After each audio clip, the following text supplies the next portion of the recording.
Boom, ladies and gentlemen, we are live. What's going on? We are going to continue the closing by the defense with Linda Kinney Bodden. It was really interesting on Thursday. I appreciate everyone for coming through this morning.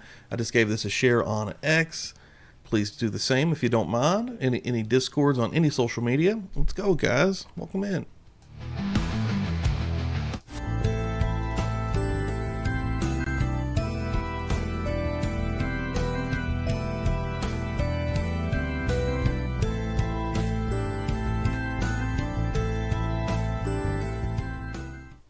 Let's rock.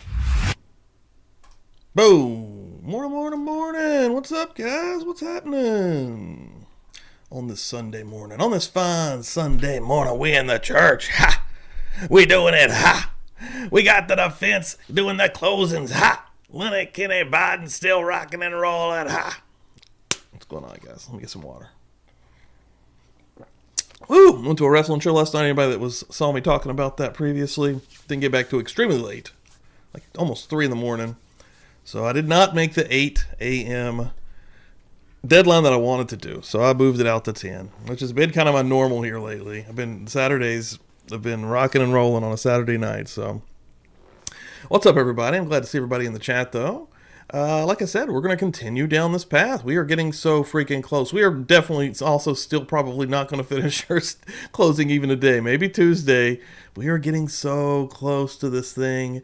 I'm going to put in some extra work to get this thing done this week. Because again, Donna Adelson's start. What's the date of Donna Adelson's trial start? Let's see. Date for, oh shit, hitting wrong buttons. Welcome in. Hit that like if you haven't yet. Date for Donna Adelson's trial, August 9th. Okay, I got a little bit longer than I thought then. So next Tuesday. Okay, I think we can do this. I think it's going to be about perfect, actually. So freak yeah.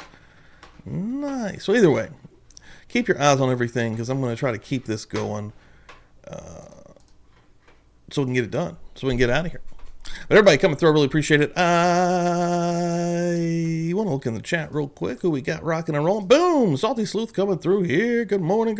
Jersey Jane, good morning. CH, good morning. Pammy, good morning. Sheila, thank you for that share on X. I saw that. Good morning. Kathy, good morning. I like this later start time. I don't have to slide into the back pew after the start of service. Whoa, okay, all right. This is more a fan month. It's been working out, honestly. I mean, 10's not too bad. Maybe 9's a little too early. But that was my normal start time, and I guess it still will be, but you never know. Carrie, good morning. Forrest, good morning, man. Hope you're doing good. Hope everybody's doing good this morning. Bassett Page, ready to go. Busted my butt in the garden all morning. Finished just in time for Murder Church Dam to see. Now, Bassett Page is getting up early, working in the garden out here. My grandma used to rock and roll out in the yard. My grandpa had a full-on garden, like a large garden, which was really cool. BGOG, morning. I used to work in the garden as a boy. I'd go and till the fields. Boom, Joe Schmo, what's up, brother? Hope you're doing good. Joe, I need to get with you, man. We'll do something soon here. I know you're always busy also, though. We need to talk. I want to get something going with old Joe. Joe's one of the friendliest, awesomest guys I've met. Yeah, everybody, thank y'all so much for coming in. I appreciate it. Jay Money in the house. Also, Jay, what's up, dude? But yeah, we are rocking and rolling. We are moving right along. And, Salty Sleuth, thank you for that share as well. I appreciate that. And we're going to get there. I can't believe it's been 15 months of this, guys. We have been on top of this. And I've been seeing new people still come through the streams, also coming through the old videos. I put the playlist up yesterday. Really, really cool to see even people finding it after the fact. You never know. You never know what you might find out here. So just real quick, we are going to be going into Charlie Adelson's 2023 trial as soon as this is over. So season 5 of Murder Church, you're not going to have to wait very long because we're going to go right into that pretty much immediately. I've already got some graphics set up and ready to rock for day 1 so we can get caught up on exactly why we ended up in a trial with Charlie Adelson. And then, of course, it will also help prep folks for the Donna Adelson trial, which will be happening about the same time. So I'll be trying to cover that on some evenings. So, hell yeah. That's what I'm saying. The will be rocking and rolling as well. We've got a lot of beautiful people that have been donating. We had a giveaway on Friday night, which was freaking sweet. Then we had a one on Thursday, which was freaking sweet. So yeah, everybody just showing the love out here. But let me just see where we're at, just so we can get a count out the gate here on the old Wilski. Okay, we're early in this new will, so hell yeah. I'll keep an eye on that as well, friends. But yeah, let's get in here for part 2 of Linda Kinney Bodden's closing. And she's doing a great job. I shouted her out on X. She retweeted it on Thursday. And I put it back out there again. She cast a lot of reasonable doubt. And it's well depicted. She's doing a good job. So let me get the sound up here as well. Ba-boom. Ba-boom. Let's go. That spatter on the bottom right tricep of Philip's arm that Dr. Harold told you existed is indisputable proof that Philip did not shoot Lana Clarkson, was not holding the gun, and did not have his right arm in her face. And if the prosecution or anyone tries to now tell you that wasn't from the same spattering event, or maybe that wasn't spatter, remember, Dr. Harold insisted it was at the time she testified before you. Semi sharp, morning. This, ladies and gentlemen, is uncontroverted that this was there. Now, you never really heard a focus on that from the government. You remember that the government's position was that Phil Spector's position was that Philip was holding the gun in the mouth when the gun fired. That spatter shows you it was not possible. And for the moment, I would just like to digress and go back a little bit to the slide that we had a little technical difficulty with, and we'll come back to letting you look at the jacket. This was Mr. Keel, if you recall, discussing the fact that they left a lot of white objects at the scene and left them there because they were not relevant.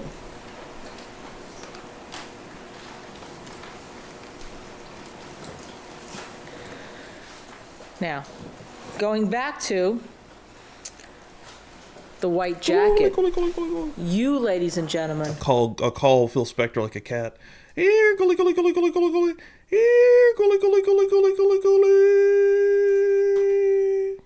When you're looking at the picture that shows the spatter and the back of the arm, and remember, the two things on the bottom of the cuffs are transfer stains, they're not spatter, so they have no relevance to who was the shooter. You use that spatter to search for the truth. You use that spatter to seek the truth. Mr. James indicated that he and Dr. Kish, along with the forensic experts that reviewed the evidence, especially Mr. James, came here and told you that he could not put the arms of that jacket in the position that made Phil Spector the shooter. They were inconsistent. You don't need to take my word for what he said. I still cannot do the bells. Yeah, I could if we were on. If I was using StreamYard. So on Friday night when I was able to do those sound effects, it was because I was on StreamYard. StreamYard has a built-in system where I've uploaded those. When I'm here on OBS, I have to use my little Stream Deck, and it's broken. Like, it's just not working. So I literally think I have to get a new one, which is silly because I don't understand why it would just die. I mean, this thing isn't that old, and they're kind of expensive. So, but yeah, ding, ding. I'm sorry. I know. Give me the bells in your heart. There it is. There we go. Simmy's got them.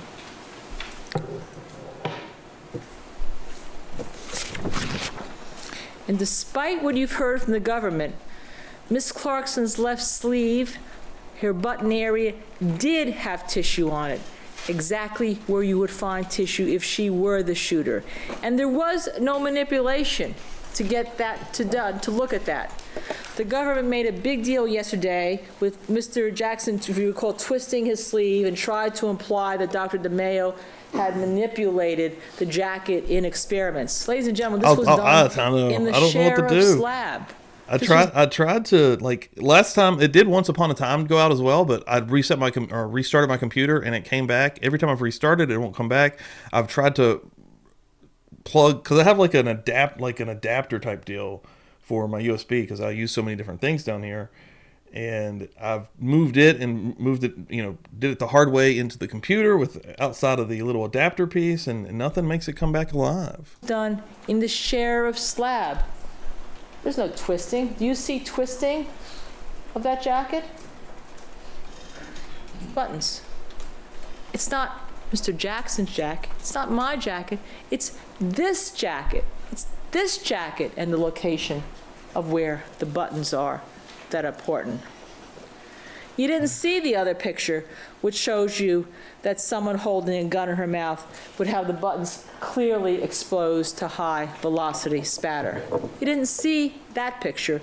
You look. Don't take his word for it. Don't take my word for it. You search for the truth. They tried to imply that the tissue, which was alone on the buttons, and the blood spatter, which was over to the left of the buttons, were due to a purge that happened due to the negligence at the coroner's office when they flipped Miss Clarkson around without protecting the evidence. But Jamie Lintemoot, if you recall, she was the young woman who was here on the stand, and you watch her, you make your judgments about her credibility, you make your judgments about her honesty. She told you, and again, you don't have to take my word for it, she told you that the spatter did not go down to the buttons.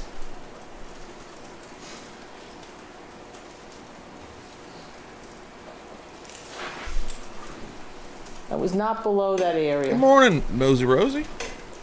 And here's this purge. Here's the jacket. Since we only have a few minute localized particles from which the explosive discharge in an intraoral gunshot wound on Phil Spector's jacket, how could they have gotten that way? Well, Mr. Pex testified that one way the spatter can occur is from liquid dripping and bouncing, and either dripping into another pool of blood and bouncing off something and causing what's called satellite spatter. That can be one of the explanations for some of the larger stains that were diagrammed by Mr. Renteria as being 2 by 2 millimeters or 1 by 1 millimeter on the top of Mr. Spector's jacket. He told you that. Okay? Can we go back to that for a second? And everyone agrees that he was at Miss Clarkson's side at some point. They say to wipe her off. We say to help her with the cloth. Okay? But as Philip leans down, it's easy to get a few of those minute spatters. Spatters. Mr. James told you that some of the spatters on his jacket were for the gunshot, and some were either satellite or expiration spatters because of the size. We also know, despite what the government wants to tell you, that Lana Clarkson breathed as Philip came toward her. Either he was moving toward her as she was firing the gun or trying to help her after he was shot. So there are 3 ways that minute amount of spatter could have got on Mr. Spector's jacket. 3 ways. When he threw his hands up when she shot herself, from the aspiration of blood during agonal breaths, or from the satellite spatter when the blood came down the chair and satellite spattered off as he leaned over with her to help her with the diaper. As Stuart James said, Mr. Spector's jacket did not have the fine misting on it that you would need to see if he were the shooter. Just because somebody has spatter on them doesn't make them the shooter. You need to have that fine misting on the cuff, and he didn't have it. And by using the words mist-like that criminalist Harold selected, she had made a determination before she, in her notes, even before she looked at them, and determined what they could be from. You search for the truth, because that would be misleading to say that because someone said spatter was mist-like, that it all came from a gunshot wound. Anything that proved Philip was innocent was ignored. The facts were being cherry-picked by criminalist Harold. The facts were being cherry-picked because there is a lack of evidence that's filled with possibilities, incomplete hypotheticals, maybes, could-bes. I could only hope, because it did not support the conclusion made within the first 15 minutes of the shooting that Phil Spector was a murderer. The teeth. And what other physical evidence do we have to look at? Let's look at the teeth. The government has claimed that there was a struggle between Lana Clarkson and Phil Spector. To recall what I said earlier, every investigator knows that in a struggle you're going to see some signs of resistance. Under one theory of this case, if he breaks her teeth by forcing the gun in her mouth, those teeth would be found inside her oral cavity. This is a most likely murder scenario, but it didn't happen here. In the initial testing on February 4, 2003, the government's ballistic experts fires a gun a number of times in the hallway of Philip Spector to see if it could be heard outside. All of those firings presumed that the gun was on the outside of Lana Clarkson's mouth. Remember, Mr. Carroll told you that he was centered in the middle of the foyer toward the door. Where he was not firing the gun was at the location of the chair, because everyone believed that this was a gunshot outside the mouth from a struggle, not an intraoral gunshot wound. And in fact, you know, not only from that testing, but because Mr. Stephen Dow, the government's criminalist, was asked after the autopsy to look for bullet wipe. To look for bullet wipe. Bullet wipe is what happens when you're shot through the teeth. Now, if they were so certain this was an intraoral gunshot wound, there'd be no need to look for bullet wipe. They were trying to make it an outside the mouth wound because that would have been easy, like Dr. Pena had hoped for. These issues by themselves tell you the mindset, because the government was still trying to make this an outside the mouth shot. And that was still going on in July of 2003 when Mr. Carroll was doing more tests. They asked him, and he was the ballistic expert, they asked him what could cause the damage inside their mouth with the gun going off. And what was the scenario he had to discuss? Well, could we have damage inside her mouth? Remember, he drew this with the gun outside her mouth. Could we have that damage? They were still trying to get there because that's the easy case. That's the easy case, and they knew they had a problem with this wound. They knew they had a problem with this wound, no matter how much they want to ignore it, even now. They finally concluded that the gun was inside the mouth, but any objective investigator could have concluded that at the scene. Now, where do we find tooth particles? Well, there were no fine tooth particles found on Philip Spector's clothes. They searched for that. Well, here, not only the caps, crowns, some people call them different things, are broken out, but several of them are directly across the hallway. Some stop by the stairwell, and others land on the third and seventh step down from the upper landing. You were here at the house. Unfortunately, I wasn't, so I'm not going to presume to tell you what you saw. There we go. Salty coming through, showing off her 7 months, baby. Buzz the confused level. Steve is genuine, and I appreciate it. Buzz Nation. Salty, I appreciate you, man. Thank you very much for always being and hanging out. And, dude, guesting on here. Salty's real as fuck, too. Let's just be real. Like, anybody that really knows me knows that, you know, I've worked with a lot of different people in true crime, and I've worked with a lot of people that I, you know, not necessarily completely mesh with, maybe we should say. And it's usually because those people aren't as genuine as, say, like Salty Sleuth. So, yeah, man, I really appreciate awesome-ass people, Salty. Discuss with you these pictures at this point.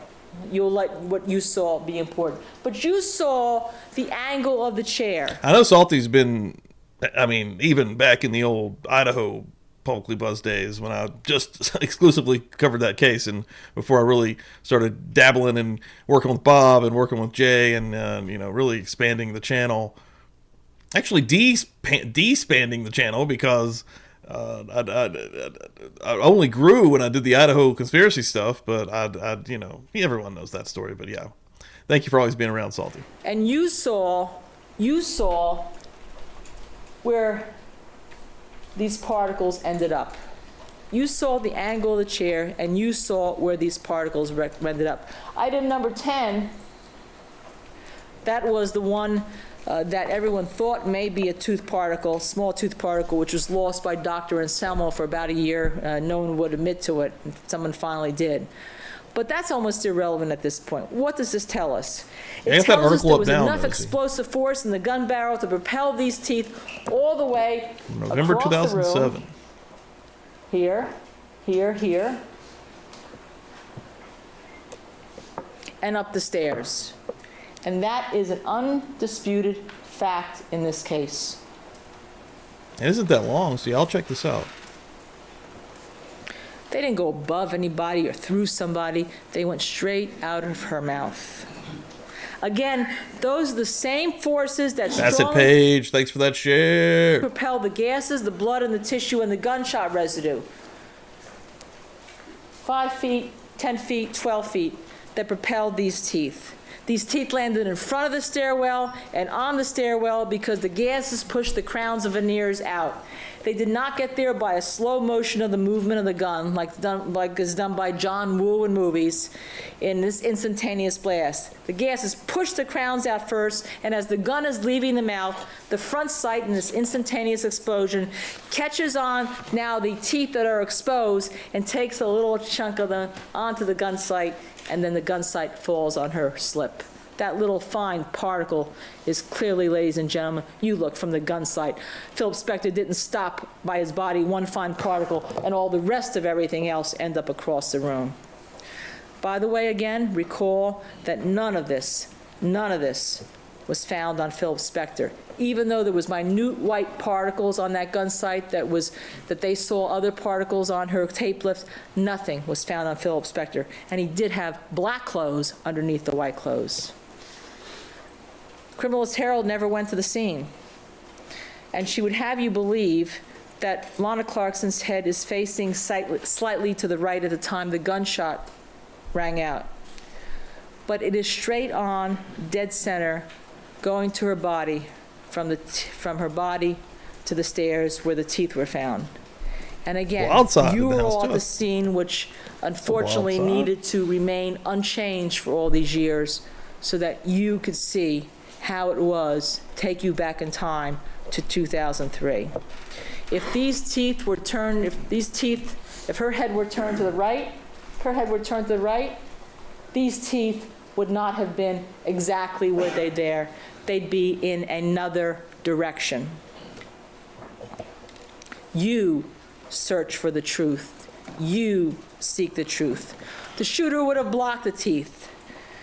Now, it's important for the government to put Philip Spector to the right to her, to try to manufacture a possible way or a scenario, a hypothesis, a speculation as to why the teeth went to where they were. Because again, they know if he were the shooter, he could not be the ghost. It would not be it would not be in front of her. He's not a ghost.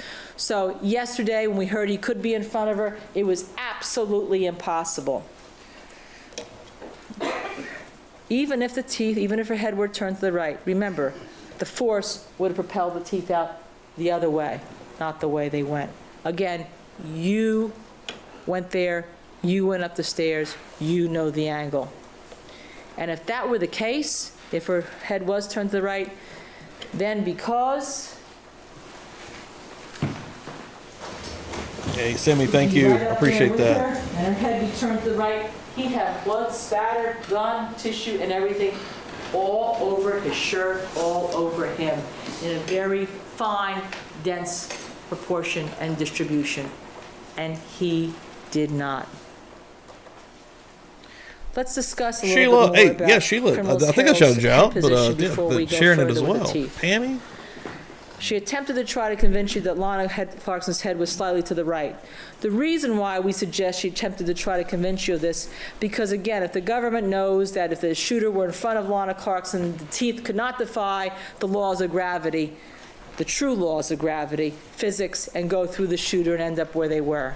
So she suggests to you that the spatter on the slip showed a directionality, the slip that Lana Clarkson was wearing. Sinead coming in from Ireland, dropping at $11.99. Holy crap. Damn, Sinead, thank you very much. I appreciate that. Getting that wheel rocking and rolling. That's what we're talking about. We were just talking about a wheel.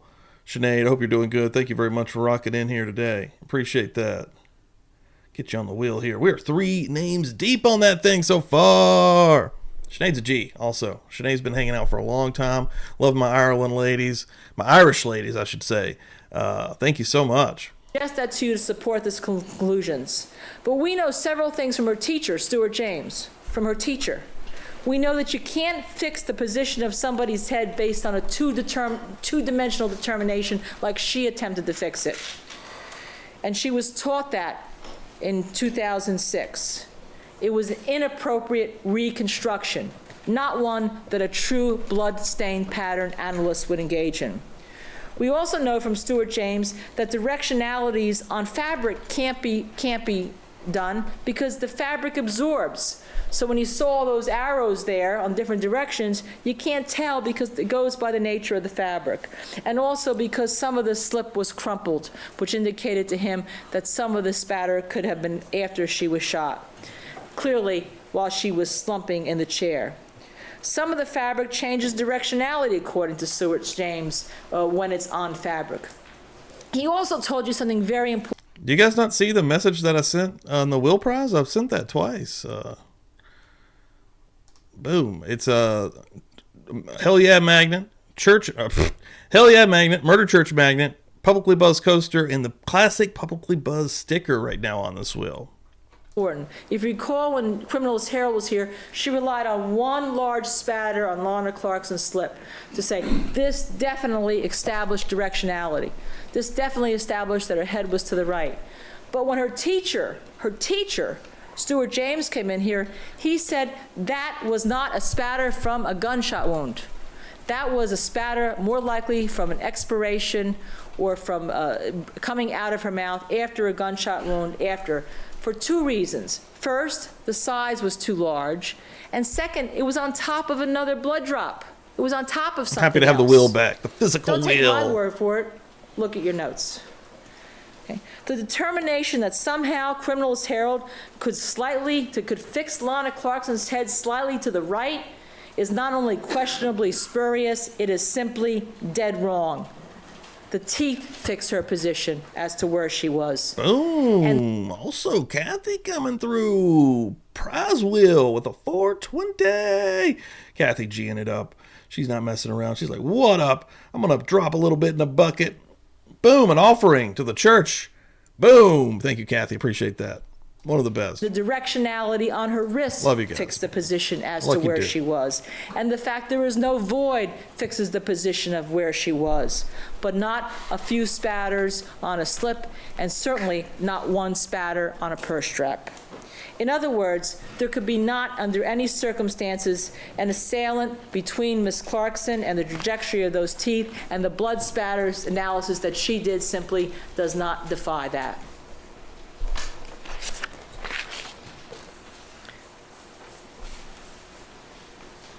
Move your chair up.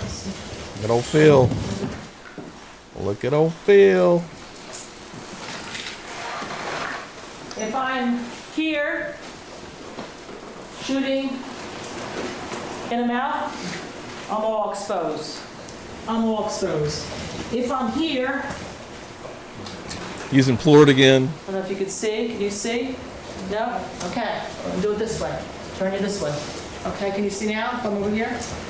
If I'm here shooting in the mouth, first of all, I'm all exposed and the teeth don't go through me. If I'm here shooting in the mouth, not just this, I'm all exposed, the teeth go through me. And if I'm trying to contort, I'm still going to have spatter all over my arm. And the teeth are going to go this way. They're not going that way. Those are the only two scenarios that were given to you. But when you look at all the evidence, none of those scenarios work.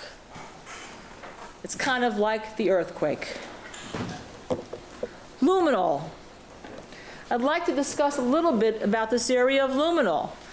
The idea that the government maintains that blood spatter in this case only went 2.5 to 3 feet because on February 4th, not 48 hours after the scene, but under 48 hours, 30 hours, they sprayed Mr. Spector's hallway with a garden sprayer with a chemical called luminol. And they say they did not find minute specks. Well, first of all, you heard from the lead experts of the blood spatter collection area, and it was undisputed by them. No one came in to rebut it. That luminol is Probably watching right now. Pumpkin's probably watching right now. Not the proper procedure. Not the proper procedure in order to make a determination of how far blood spatter goes. You can't do it, and you shouldn't do it. And if you're trained, you wouldn't do it. And if you were a trained bloodstain pattern analyst, like Criminals Herald said she was, you wouldn't rely on any findings in regard to it. Mr. Pex, again, the one who came in here who was considered the lead, who was relied on by Ms. Herald, she thought, is the lead expert in the country on luminol and blood spatter. Yet no one even consulted with him, because if they had, he would have told you, them, as he has told you, that it's not a proper investigative tool to determine how far blood spatter travels. Not. N-O. No. So it's improper for them to rely on the luminol test in this case. Damn, Salty, don't be talking about that shit. Why? Why? First of all, if you have a scene that's been trampled on, the spatter is so small and that it gets trampled into either the carpet or the substrate, or it gets taken out on the bottom of shoes of investigators and or pushed into the fibers of the carpet on the way in. And if you're gonna do that, you put either a platform on or you put booties on so that you protect the scene, and then you take the booties so that you can then collect them and see if there's any spatter that's come out. That's called trace evidence. That's why we have crime labs, because they rely on trace evidence. That's the procedure. This is exactly what was not done here. No one in that picture was wearing booties. Everyone is walking on it. Remember, you're going to have the log in there about how many entries there were made into this location. Over 100 entries by 60, 70 different people. No one protected, because no one was looking for spatter. Oh my God, I know. No riser on that floor. It's an outrage to try to convey to you that Nice. Investigators only Meowder Church. All right, that's for a reason. That's for a reason, family. Huh? The kiddies love the church, baby. Right here. I'm gonna get you some emojis right there. The Meowder Church. wear I protective get another clothing Meowder Church to sticker. protect I sold out of themselves. those. They Sold wear out. protective Gave clothing away. because they're protecting not only themselves. Damn, Jay Money coming through also with a $3 holla through the Cash App. Thanks, Jay. I appreciate that, dude. Fuck yeah, man. Also, I will be live tonight on the Wrestling Channel, Jay, 6 Eastern. I think we're on episode like 15 or something of that. We're still trucking our way through. We're halfway through the year of 1989 on there. But they're protecting the scene. Even the CSI shows get that much right. They had so many people tramping in and out. We have no idea what kind of spatter would have been taken out or pushed into the fibers of that carpet. We have no idea, because the improper use of luminol was used to rely on making that distance determination. Secondly, if you're spraying so much luminol, Mr. Pex told you, you dilute the particles, Mr. James also, and they may not show up. You dilute them to the point they don't show up. Third, you should never use luminol for spatter until at least 48 hours after the event, because luminol relies on the heme to break down, and spatter is just so small, you have to have it all broken down. Ooh, man, all the shares, dude. Everybody's always coming through, man. The nicest folks I have aligned with here on planet Earth, I think. I swear to God. Lexi the Law Nerd, always coming through and sharing. Thank you so much, Lexi. Really appreciate that. And then Seeking Justice from the Discord, fucking love it. Thank you guys so much for giving a share as well. Fourth, even if you use luminol, you do two other things. Getting the word out there. First, you get down on your hands and your knees. You get down on your hands and your knees with a magnifying loupe at the time it's sprayed to try to look. That's the proper procedure. Or you do what should be done, and what Ms. Pex tells you to be done. You cut the carpet out. You cut the evidence out. You take it back to the lab. You look it under a microscope, and you do the proper procedures. It wasn't too much to take that carpet out.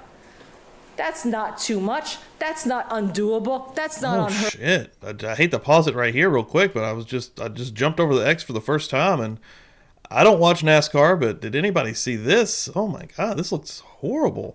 NASCAR driver, just for real quick, hold on. Man, this is terrible. NASCAR driver Colin Zilich taken off by stretcher after falling from his car while celebrating his first place finish. Zelich was I'm probably butchering that, was put on a stretcher and put into an ambulance before being sent to the infield care center. Zelich had just scored his series-high 6th win of the season. Zelich is scheduled to make a return. Hopefully he's okay, man. He goes out. 7 career wins. Let's go down to Mobile One Victory Lane, Dylan.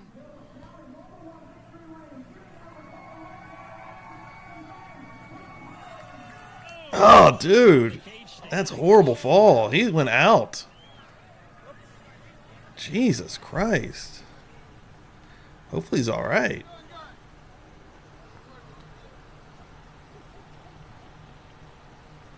Damn, that was a nasty fall, dude. His foot got hung up in the window there, and he just face plummeted.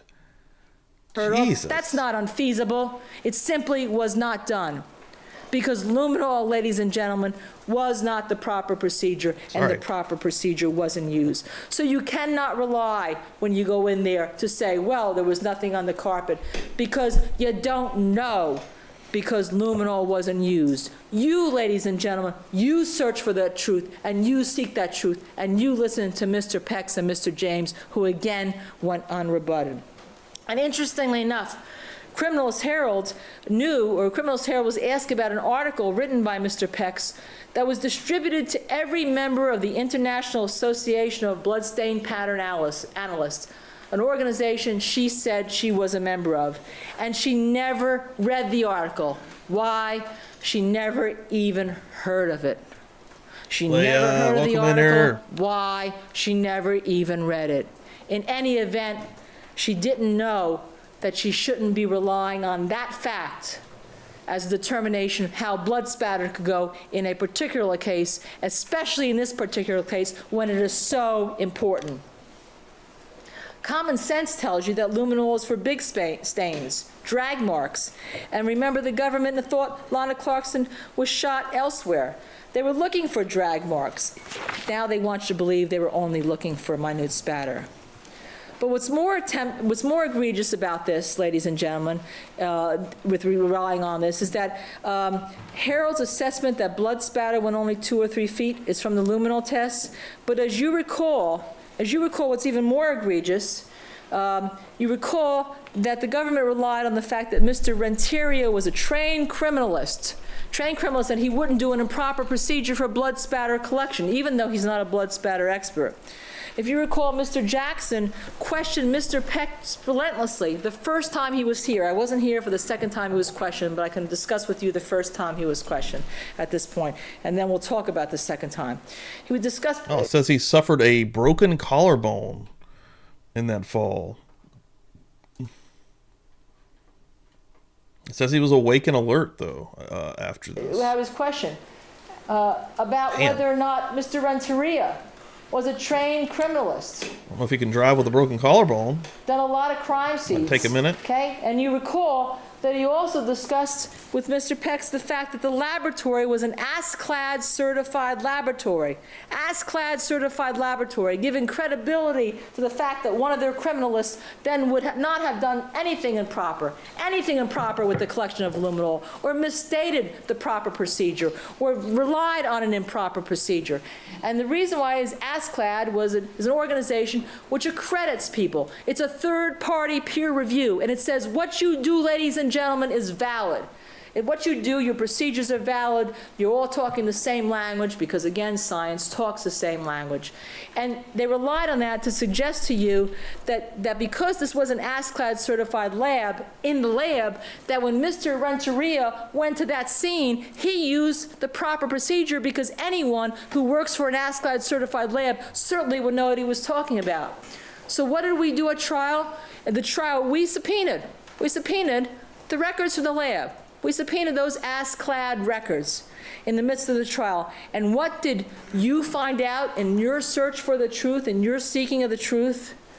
Not only had there been some non-compliances at the time, 2003, which is what we're talking about, in 2004, at the time this case was being analyzed, with regard to whether they could identify blood by visual identification. Not only had there been those, but the the lab and its criminalists that work for it had never been accredited as these experts. Their procedures had never been validated by ASCLD at a crime scene. At a crime scene. And yet the hint was to you that Mr. Renteria knew what he was talking about because he worked for an ASCLD certified lab. The validation procedures, accreditation procedures for that, the crime scene accreditation procedures were new, but they were available to be utilized, to be applied for, to be done by the lab in 2003 and 2004, and the lab never sought that accreditation. Never sought that accreditation, and yet tried to suggest to you that because they were accredited, that luminol procedure was done wrong. That was an outrage. That is an outrage, because the true experts told you it was not. It was not. They are wearing, they all are wearing like dark blue.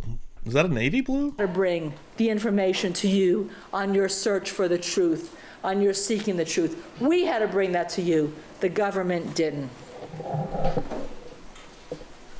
The fact that they didn't do this luminol procedure properly should preclude them and should cast doubt on your reliance on the fact that they say they found no spatter on the carpet at that scene, because no experienced criminalist, no experienced investigator, no person who knew what they were talking about with blood spatter would ever try to rely on luminol to fix how far blood spatter travels, especially I'm on the defense's team with this hat. Oh, Lord. Since they already knew, especially by objective investigation, that Mr. Spector's shirt coat sleeves could not be within that 2 to 3 feet Dude, cone. I mean, the coat sleeve thing was Could crazy. not be within that 2 Yeah, to that 3 really feet is cone. wild.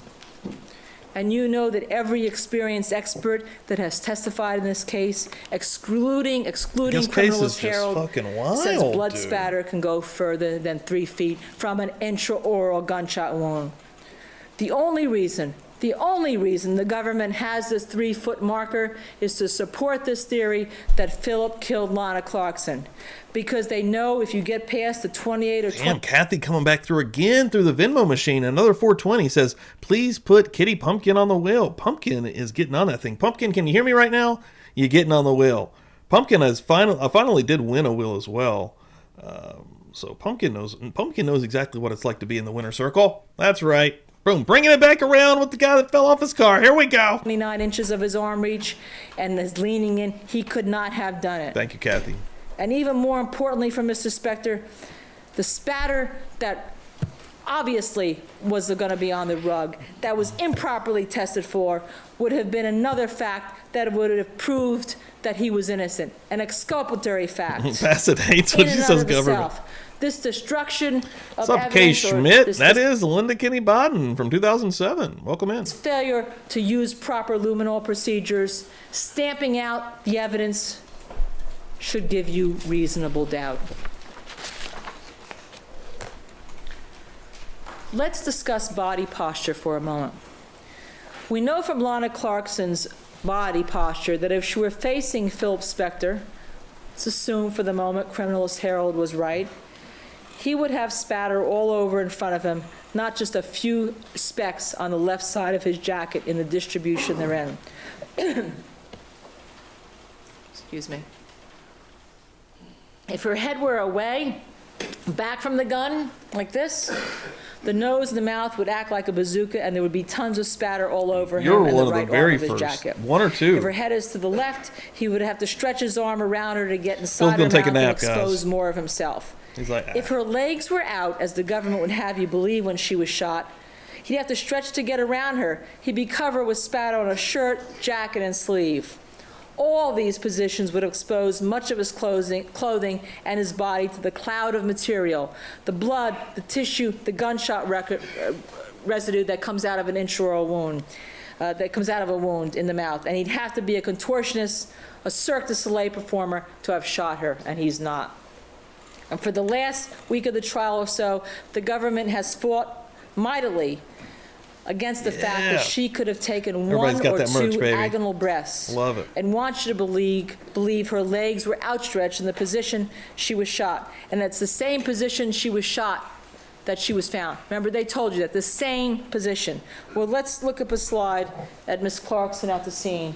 Ladies and gentlemen, in your search for the truth, what do you see with regard to her head? It's against the chair. It's against the chair, the back of the chair.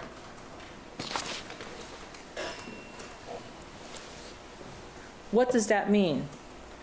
Well, if the government is right, let's recall the trajectory and the angle of this wound, which is dead center, up and upward, and Lana Clarkson's in a chair about 16 inches off the floor.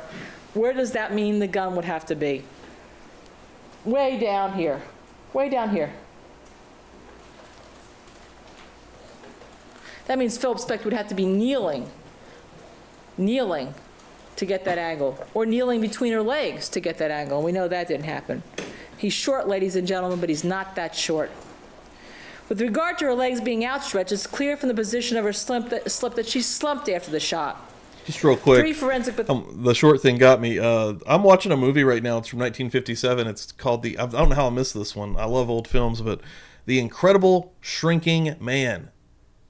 Dude, it's really good. It's pretty well done, too, for the time period. Like, it's pretty good. Pathologists and two criminalists, Pex and James, told you that they see body movement in people after they have died. It's not volitional, it's twitchy reflex action. And you only need a few twitches to get some spatter. In the process, right after she was shot, the government tried to fight the fact that Lana Clarkson took 1 or 2 agonal breaths. Why? Because they know two things. That would not support the fact that her legs were outstretched when she was shot, which denigrates their argument regarding how far a spatter can go, and that some of the spatter on Philip Spector's jacket could have been caused by an agonal breath when he reached her after the especially by a female, Sheila. shot was fired. My personal opinion is that Phil Spector does not like women. Now let's just stop for a moment and discuss the fact that this change of position about Lana Clarkson is actually a change of position in the government's case since the year, including the stream that I did with Jack, where he oddly attacked, another woman, the only female on the panel. I mean, he was odd to the men as well. I'm not. He's just an odd individual, but he was especially rude to the female. 2004, and just over this trial, I think September that's 2004. pretty decent Pena realization. told you when he was here at trial that he testified under oath in the grand jury, under penalty of perjury, to 23 people sitting in a grand jury, that Lana Clarkson could have taken 1 or 2 agonal breaths. Eartha Kitt, that's right. Thanks, Pammy.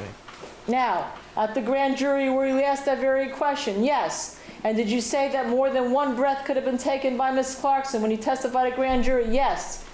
Your testimony has changed in that regard. Is that correct? Yes. Well, you know 1 or 2 breaths is always a plus or minus. He told you here that he told the grand jury she could have. And yet, all of a sudden, he's changed his opinion after consultation, he said on the stand, with another doctor. She did really well. But he had made his opinion here, he told you, after initial consultation with John Andrews, back in 2004. Whoa. When the issue of leg position did not come to the forefront. So for the first time you hear on this stand that there's a change of this position in the government's theory. They thought that she could have taken 1 or 2 agonal breaths.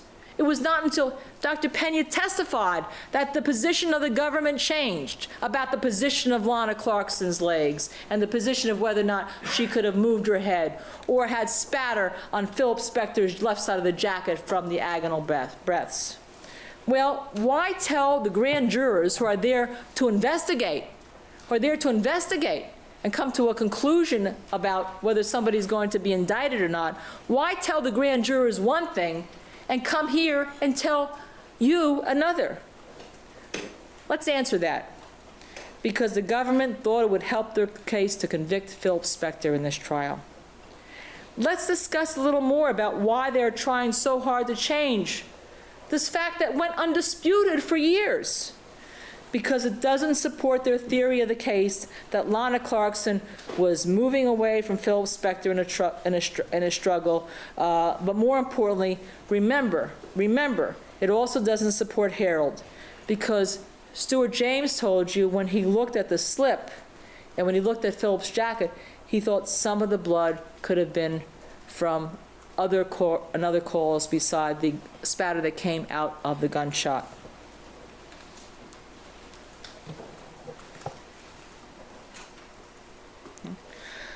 Why do we know Lana Clarkson took some breaths? Why do we know that? And why you in your search for the truth will find that?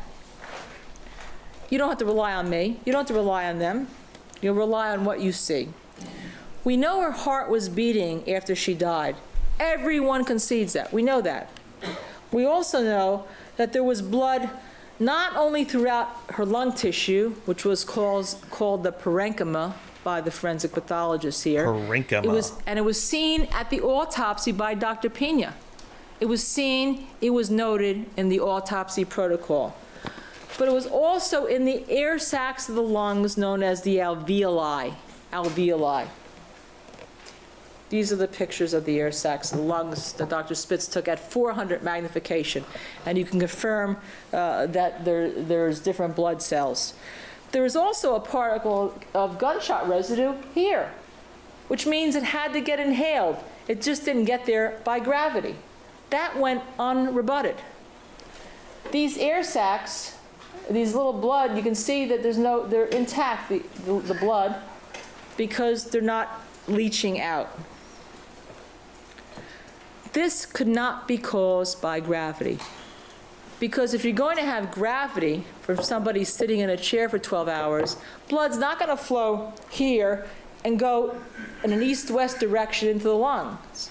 It's going to flow down the trachea into the stomach. That's what gravity would do. I guess when the government was reading about Stokes and Boyle's law, they forgot about the apple falling from the tree, Newton's law. Things flow downwards. They don't go inside, and then they don't get breathed into an air sac. The blood just doesn't drip sideways into the lungs and gets pushed into alveoli by gravity, especially since it never reached the stomach. Dr. Andrews even conceded that the epiglottis in the throat would have been opened once she was shot, so that if gravity were responsible for the blood in her lungs, it would have gone all the way down to her stomach and not stopped halfway there. There was no blood in the stomach. That was an autopsy finding at time of the autopsy. Dr. Spitz showed you this picture of the tissue of the slides taken at the coroner's office. And these were slides taken by the coroner's office that he was able to review, get recuts of, and photograph them for you to see in your search for the truth, when you seek the truth. Okay? And in a properly stained slide, where you take tissue and you stain it with a chemical so you could see it under 400 times, not just by looking at something under a jacket at 63 times, an unstained slide, you actually can see the blood. You actually can see the cells of the blood, okay? You can see them, right? They're not open. They're not leaching blood out. They're intact. They're holding the blood in. The blood in her lungs was not caused, as Dr. Andrews would have you believe, by leaching. So it wasn't caused by gravity. You see that. It wasn't caused by leaching. This shows you that. And certainly wasn't caused by neurogenic shock, because in the only articles that Dr. Andrews could find, and remember, he'd only done about 400 autopsies in his whole life, not the 100,000 done by the people that do it completely. There was only one article that showed that you get blood in the lungs from neurogenic shock, and at that time, the largest case ever reported was 900 grams. 900 grams. These lungs were 1,800 grams. It's not neurogenic shock. You have to take everything. Just put a poll up real quick to just gauge the fine folks in here. Has Linda's closing changed anyone's mind ultimately? We still have a lot to go, but we've went through, a bit now, and just to kind of gauge the crowd into here. account. You just can't look at the brain. You just can't go to books in the library. You have to take everything into account, which you're going to... Jason's going to get another spot on that wheel. Hold on, $4. Jason, thanks, brother. Appreciate that. J-Money, rocking and rolling this morning. Shit, we're working on a wheel right now. Where are we at? 1, 2, 3, 4, 5, 6, 7. Damn, 5 away, baby. Do because you've become mini coroners, mini scientists, mini experts, and you're going to be These the things are investigators awesome. in that jury room. If you haven't seen them, Jay. It had to be on These are account magnets. of breathing, and that Force was the a coaster finding made on day one. for your drink. That this occurred. That was a finding made on day one by the Los Angeles coroner's office that this existed, not made by any of our people. And there had to be a reason for it. It wasn't necessary even to determine a reason for it until this trial, because in 2004, in 2005, in 2006, and until June of 2007, Dr. Pena said Lana Clarkson breathed. 3 years, he said she breathed.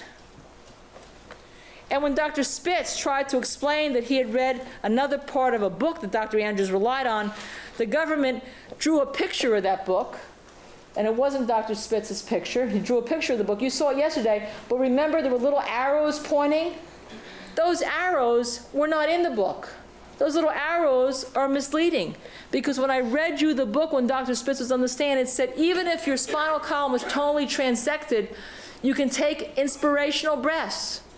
And then you exhale because the diaphragm automatically exhales it. Even so.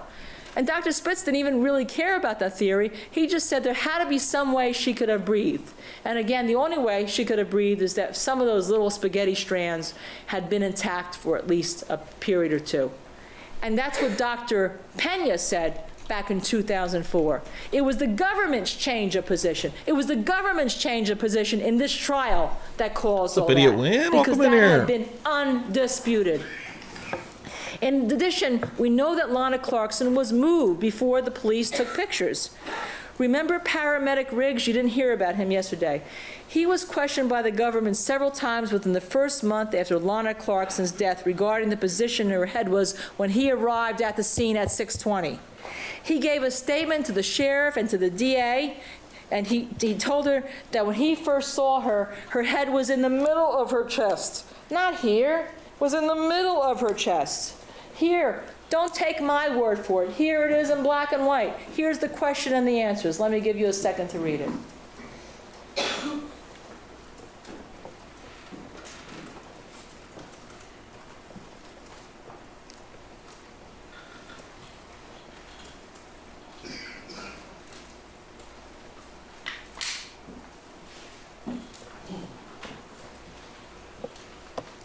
Yet by the time the pictures are taken that you all saw of the scene, her head is off to the left. Her head is off to the left.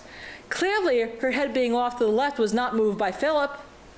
Additionally, you also heard there were 5 officers in the foyer of that house, several of whom tackled Philip Spector, taking him to the floor at the time he was arrested. There is a picture at the statue at the bottom of the stairs, which they admit was turned over during the takedown. Here's the ballistics shield. Now, you have been to the house. You have been to that house. You have seen how small the foyer is. All these officers were on top of him or around him. To suggest that nothing got moved but that little statue, that these officers were dancing around Lana Clarkson's body like baby ballerinas on a high wire, is an image that's not plausible. You saw the picture of the taser wire under the foot. It is proof positive that the body's been jostled. It is not just kicked there with an electrical wire. This is the size of dental floss. Look, it is wedged under her heel. That's not a kick under her heel. After Philip Spector is tasered, her foot ends up on that heel, on that taser wire. You seek the truth.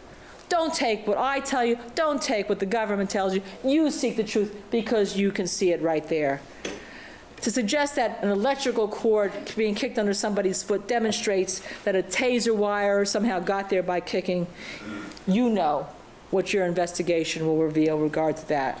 So we don't know what Lana Clarkson's body position was at the time the 5 officers tackled Philip. Imagine an image of a goal line where people are fighting for a touchdown. But we know she was moved because there is clear evidence. There's an unidentified fingerprint on the bottom of her shoe, which wouldn't be there if she'd walked on a shoe. A clear, unidentified, latent print.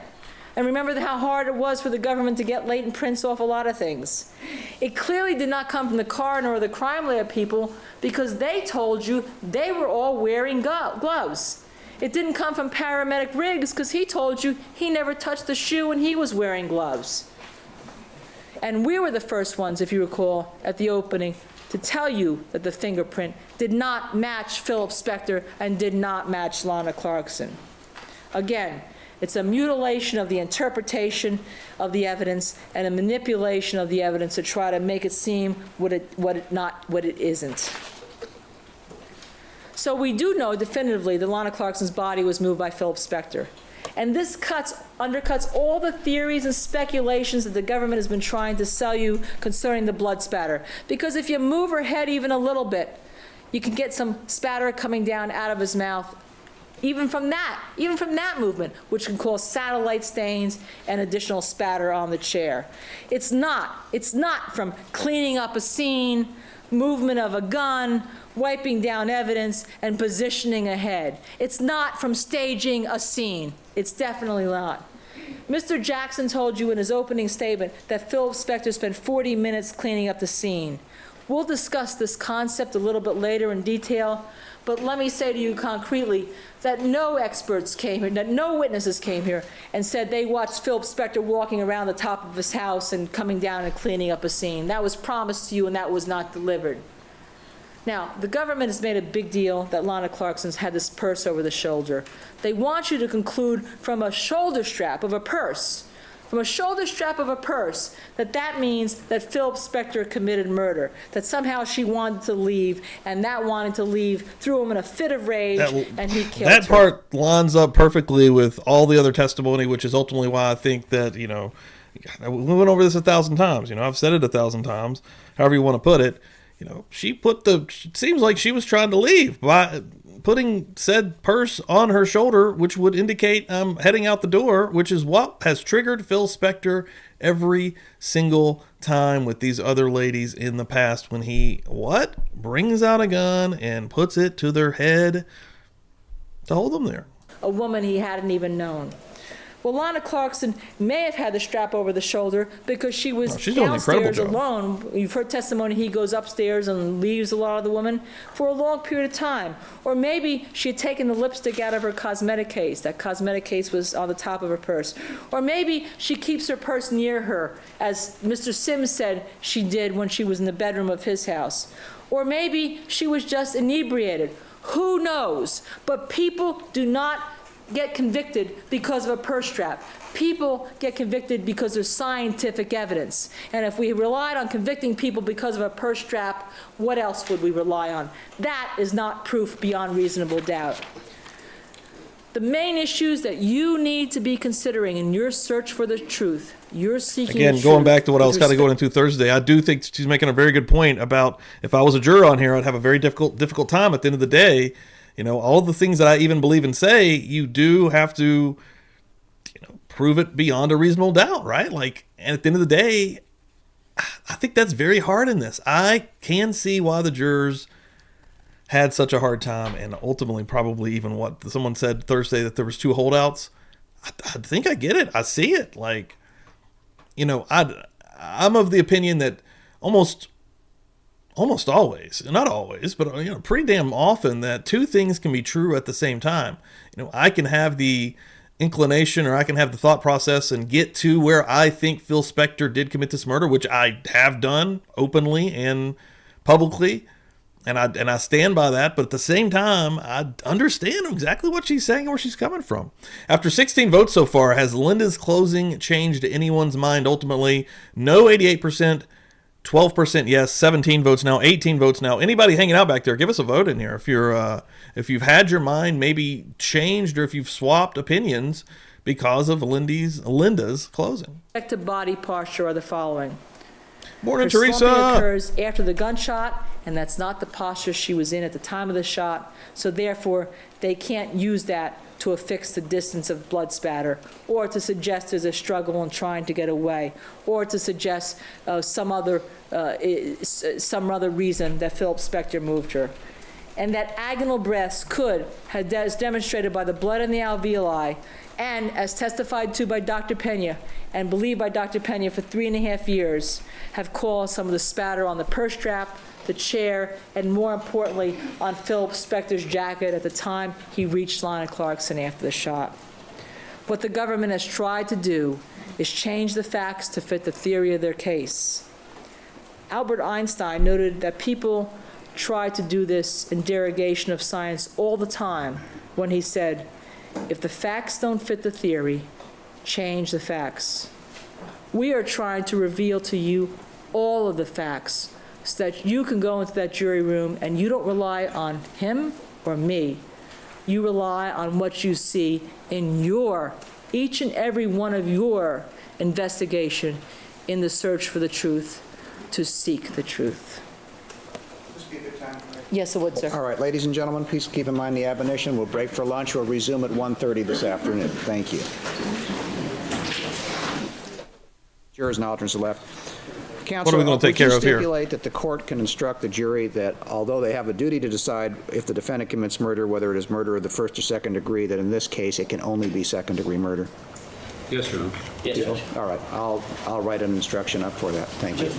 There was one issue. It's Okay. a relatively minor point, but there is an issue that needs to be cleared up. Do you want us to take it up after the No, lunch we've break? got a few minutes. You can go ahead and do it if you The want. only thing I was going to suggest is there was a comment made by Mrs. Kinney Bodden concerning the... Oh, I did that one. I did the Dr. Death, Jack Kevorkian. I did that one on season 3, season 2. No, season 2.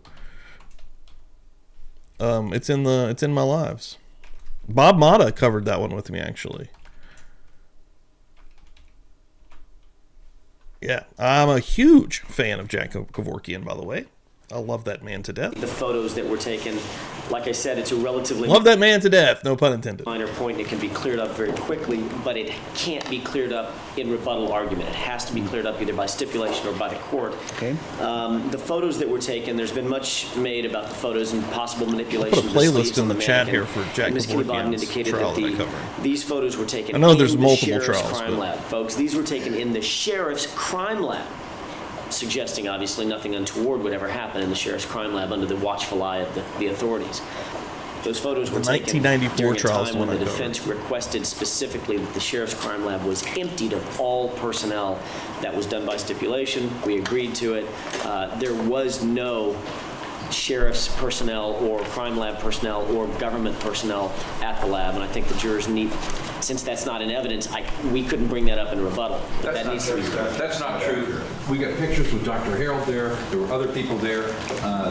They weren't hovering over us watching us, but they were in the lab the entire time. They were Just a not. second. Just a second. They may be, but that's the way it was stated. It is misleading. The lab was given over to you to take pictures and do whatever investigation you needed. The way it was stated, it is misleading. I got some pictures showing Dr. Harold within the group of people. But the bottom line was that lab was turned over to you for your own investigation, and the way it was stated is somewhat misleading. Now, either come to a stipulation, or I'll take care of it. Judge, they're Yes. also want to monitor you. I know, and that's why. But the bottom line is, it's not as though it was the sheriff's pictures or whatever. This was done by the defense when the defense had the lab for their work. And in the stipulation, you can put that certain personnel were there. I don't care about that, but it is misleading, and it will be corrected either by stipulation or by the court. We'll propose a stipulation. Thank you. Okay. The man. I still need you to pull 251, please. 251.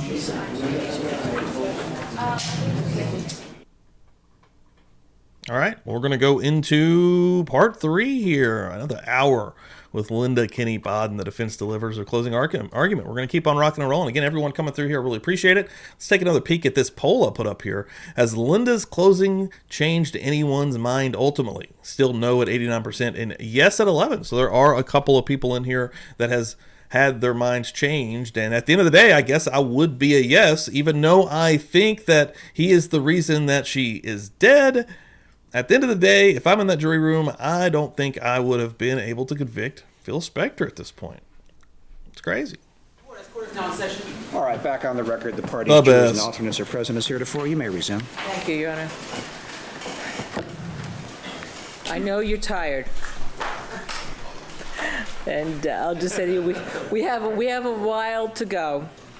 And I'm sure if you need a stretch, just raise your hand and Honorable Judge Fidler will accommodate you if you get a little tired of listening to my voice. I'd rather that than earplugs, quite frankly. Ladies and gentlemen, before lunch we were talking about the buttons on the jacket of Ms. Clarkson, and you were shown a picture of the sheriff's, of our experts who had a group effort at the Sheriff's Department in front of a special master. That was not being monitored by the Sheriff's Department. That was a picture taken by us to document what people were doing. So I don't want to suggest to you the Sheriff's Department was monitoring us or controlled us or prevented us from doing anything with regard to the evidence. That would be misleading and not true. But that was a picture taken by us as we were looking at the evidence that they had collected in this case. So please accept that for what it was. And again, when you go into that jury room, you seek the truth from that picture. Don't rely on me. It is a picture exactly of what it was meant to be, something for you to see later on.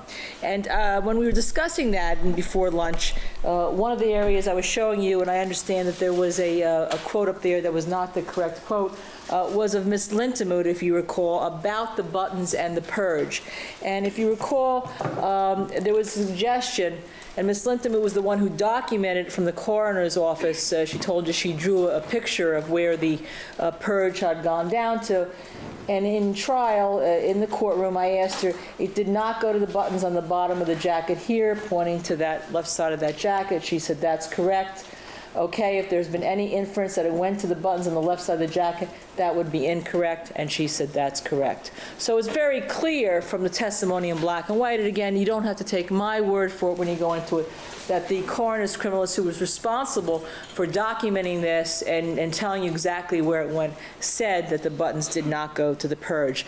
And this goes back to what we were discussing with regard to the position of Ms. Clarkson, with regard to the position of Ms. Clarkson. If the blood traveled down her esophagus into the stomach, that would be gravity, but it would not be gravity by traveling down the trachea into and going into the lungs. So with those, let's try to go back to exactly the next area that I was going to discuss with you, which would be the area of DNA. Now, DNA has been one of the major advances in science that we've seen in the last 20 years. It's responsible for setting many, many errors right, and it's responsible for convicting many people when they deserve conviction. But the government really didn't want you to hear about the whole picture of the DNA in this case when they presented the direct testimony to Mr. Renteria to you, which you recall he is the DNA specialist or expert for the sheriff's lab. It was again a representation that had a misinformation and misomission in it because it did not tell you the whole picture. First, let's go backwards. Let's start with the gun. There was no DNA attributable to Philip Spector on the gun.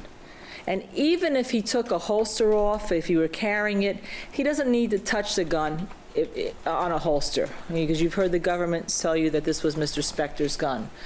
There was none of Philip Spector's bullets, DNA on the bullets, the cartridges, none.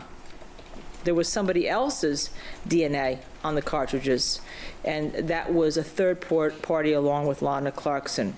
The government, in their opening statement, wants you to assume that the reason why they can't explain that is twofold. But one of the reasons that they have talked about through all this trial is that Philip Spector must have tried to clean up or wipe the evidence. Well, somehow, Philip Spector, maybe because he's a celebrity. Oh, Idiot Win coming through with a $10 holla. One I haven't heard about. Please check out Georgia versus Nick. Maybe I have heard about this. Nick Casostis. I'm butchering that, I'm sure. Going on now, without being insensitive, it would be fire in this community, she says. Yeah, I'll have to look at that. Thank you very much, Idiot Win, for that $10 holler, and that will get you on the wheel. Thank you. Because he's high profile. Building that thing this morning, money, guys. Maybe Thank because you. he has a checkbook. I appreciate that a lot. He owns a magic wand that can leave someone else's DNA on an item of evidence and only erase his. Ladies and gentlemen, I've seen people on X talking about it. He should be a lot wealthier than he ever had become by being a record producer. On the grip of the gun, the only real DNA that's found is Lana Clarkson's. The government at trial, I'll suggest to you when we look at the evidence, has changed their position and tries to argue that it's only from Lana Clarkson's back spatter of her blood. But I want you to examine, and again, you won't have to take my word for it, it'll be in black and white, to what Mr. Renteria told the grand jury when he testified under oath in 2004, in terms of what areas of the gun he swabbed and whether he swabbed bloody areas. Damn. Murdering and dismembering his wife. Shit. Question. Do you recall on or about September 9th of 2004 being called before the grand jury here in Los Angeles County relating to your testing in this case? Yes. Okay. Do you recall being asked by the representative of the district attorney's office this question, Mr. Plord? When you obtained samples from the gun, did you sample any of the areas that appeared not to have blood stains, or did you just sample areas that appeared to be blood stains? And do you remember giving this answer to that question? I did sample some areas that did not appear to be blood stains.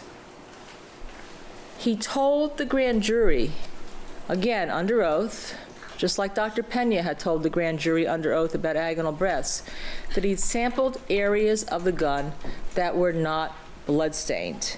Now, at trial, Mr. Renteria's story changed 180 degrees. He said that instead of swabbing non-bloody areas and bloody areas, he only swabbed the bloody areas because he wanted to see if this was Lana Clarkson's DNA. You don't need to take my word for what he said. Again, here it is in the transcript in black and white. Here's what he testified to under oath previously, and here's what he did. And the reason why they were doing this, is because they wanted to see who held the gun. It's one of the major issues in this trial. Who held the gun and who pulled the trigger? And why could they be changing the story now? Ember, because morning. from the non-bloody areas, True it Crown means Butterfly. that Welcome in here. Hit that like, my friends. Lana Clarkson handled the gun. There's skin cells from her hand on the gun. Now, again, let me remind you, this is the second scientist who came before you that gave a differing opinion here in courtroom in front of you than they gave under oath in the grand jury 3.5 years ago. Renteria told you he did the non-bloody areas. Most importantly, a reasonable investigator, and you're going to become that reasonable investigator, each and every one of you there in that jury room, knows that swabbing the non-bloody areas will tell you whose hand was on the gun. That's why you're doing it. Now, he did tell you he thought there was a weak Y allele on the gun, and a Y means it would have to come from a man. Let me just suggest to you that in the first place, and you'll be able to read what you have in your notes, that finding was questionable at best. One test that they did said that it was not a Y allele. So they did another one because they didn't like the first result. And it showed a borderline. It was right at their borderline, at 75 if I recall. Right, but it was on a borderline of their testing. So it's highly questionable to begin with. Highly questionable to begin with. But then let's look at the gun at the scene, because you've learned how DNA can be transferred by possibly coughing, a slight touch here and there, transferring it from some other object that you have. And let's look a little bit at the gun at the scene. Here's it, being handled. Okay. Here's another. Can we go to the next one? Here's another picture of the gun on a manila envelope. The manila envelope, God knows how many times it's being touched by somebody here that has ungloved hands, and where the gun touched, because we don't have the complete documentation. This wasn't video cameraed for us. And if it is a Y allele, it could belong to anyone who is a male. Anyone. Any person who had been security, anyone touching the gun, anyone who touched something the gun touched, anyone. In any event, no scientist can say that Philip Spector's DNA was on the gun, no matter how much the government may want to hint that this Y allele, if it is there, and that's the big if it is there, belonged to his. But even if it is there, it's irrelevant to who pulled the trigger. because Lana Clarkson's DNA clearly comes up on the non-bloody areas. And Philip Spector could have handled the gun at any time, even at taking it off him in a previous time to put it in the drawer. But if you believe that that Y allele is his, you can't believe he wiped down the gun. Can't have it both get ways. Then there was a lot made of the cartridges and the bullets. Now, the government swabbed the tips of the bullets for DNA. The tips of the bullets. Let's not get off kilter here whether you say bottoms or sides or whatever. They swabbed the tips of the bullets for DNA. And you were told that. And then they, in the protocol, sent them for fingerprinting. But they swabbed them, ladies and gentlemen, I would suggest to you, not to see whose blood was on the bullets, because remember, there was only one bleeder that night. They knew whose blood was on those bullets. They had a protocol that DNA goes first and then fingerprinting. And why do you send things eventually to fingerprinting? You're looking to see who touched the bullets in the way of the protocol that a lab handles it. They were looking to see who touched the bullets. And they can tell you that because they even swabbed the void cartridge. Okay? That's, since you're looking at a gun, the void cartridge is in the back. It is protected. They swabbed the void cartridge. And when they swabbed all the cartridges together, because they looked and they found that they had a lot of DNA. Well, you're only, again, doing that because the only issue in this case was not who bled, but who touched the gun, who handled the gun. Now, at trial, these findings were attempted to be downplayed on the grip of the gun to say that Lana Clarkson's DNA maybe overwhelmed Philip Spector's DNA. But interestingly enough, when it didn't overwhelm, her DNA didn't overwhelm anybody else, Philip Spector's DNA, when there was a general mixed sample. For instance, here, there was both DNA on the glasses. There were DNA on the other glasses also that they sampled. There was joint DNA on a lot of items. They also sampled the door. If you record the door and the door latch. Here, they sampled this, and they sampled the door latch would be down here. They sampled the bloody areas of the door latch, and what did they find? A mixture of DNA. DNA just doesn't get overwhelmed on one object. It just doesn't happen that way. Now, we don't know how, okay, because they didn't separate out that void bullet specifically.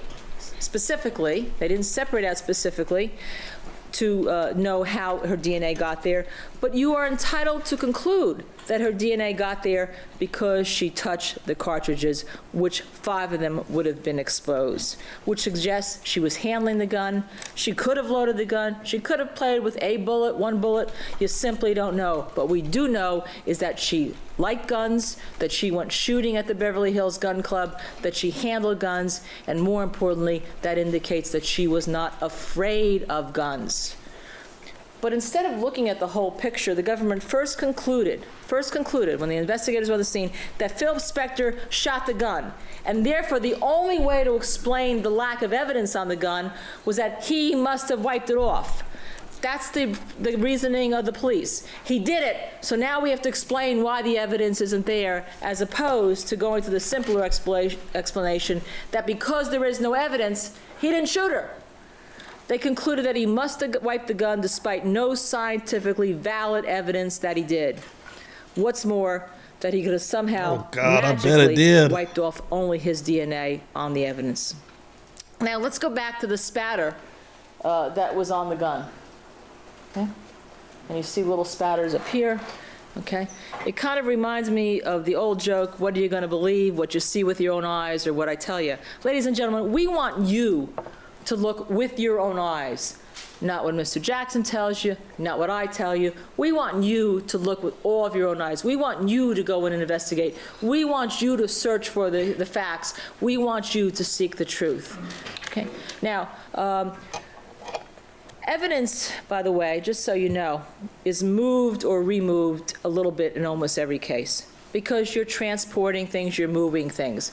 But to suggest that because some blood is moved or removed on the gun, that sinisterly it had to be Philip Spector is simply not scientifically valid, and no criminalist will ever say that all of a sudden because something is moved, that means somebody has a consciousness of guilt. And down the line, we're going to discuss how much evidence was lost by the government in this case. Yeah, and I also see exactly how it would be so freaking, I mean, Jesus Christ, this many months of testimony and just evidence, and you've got to go back there with all of this. Jesus Christ. Like, it would be, and again, a man's life at the end of the day is on the line here, right? I mean, you're going to put this guy in prison. That's not an easy thing. No matter how you feel about Phil Spector, you know what I mean? I can be rubbed the wrong way by him, but at the end of the day, you've got to be fair. I don't know. Well, ladies and gentlemen, we're asking you to see with your own eyes. Again, what we believe doesn't matter. But luckily, some of the spatter on the gun survived the evidence collection procedure here. And you saw, and you will have many pictures of the gun being handled at the scene. And if you recall, the blood spatter expert said spatter can fall off a lot on the gun, and yet when we get to the lab, all the handlings. Those gloves look crazy. They look like mannequin hands. These are all different pictures that they took of the handling. Okay. Right next to the body. We get to the lab, there is at least still some of the spatter that's on the gun, and you'll be able to see how much that is. Okay. More importantly, let's address not merely now an insinuation, but the direct statement that Philip tried to put the gun in Lana Clarkson's hand and stage a suicide. There is simply no evidence for that, and not one expert, not one blood spatter person, not one criminalist who came in here told that to you. As a matter of fact, what the government didn't tell you, and again, we had to bring in the Alhambra police officer, they didn't tell you that indeed her pulse had been taken. Her pulse had been taken. Yeah, I mean, I could see that as well, because you get, again, that's to me, you can see the real Phil Spector in those audio recordings, right? Wildside said here, do you think the phone recording was critical in the case being decided? And again, going into the second trial where he was actually convicted, I would imagine those came into play again. And I mean, you can hear the way Phil Spector would have been to, especially he's drunk in some of those, and I've seen even going back to the 1965 interview where he's not necessarily drunk, but the way he can treat people, right? Like that evil streak, mean streak, whatever you want to say, is there by this individual. And it probably only progressed and got worse, especially with the more money he gained and the more power he gained. And you got somebody that's lower on the totem pole, however you want to put it, with like Lana Clarkson. He's got her at his disposal. She did come to the house. Whatever happened, whether it was a sexual thing or not, that she was trying not to be a part of, whatever triggered that event, yeah, I don't know. If you recall. But I could see those recordings having, definitely playing a role in the thought process of the jurors. Her pulse had been taken by the Alhambra police officers when they were on the scene. Now, they also tried to insinuate to you that somehow the gun went into his pocket in an attempt to wipe it off.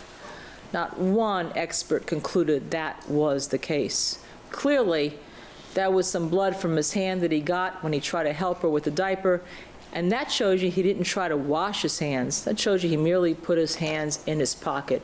He wasn't trying to hide or wipe anything.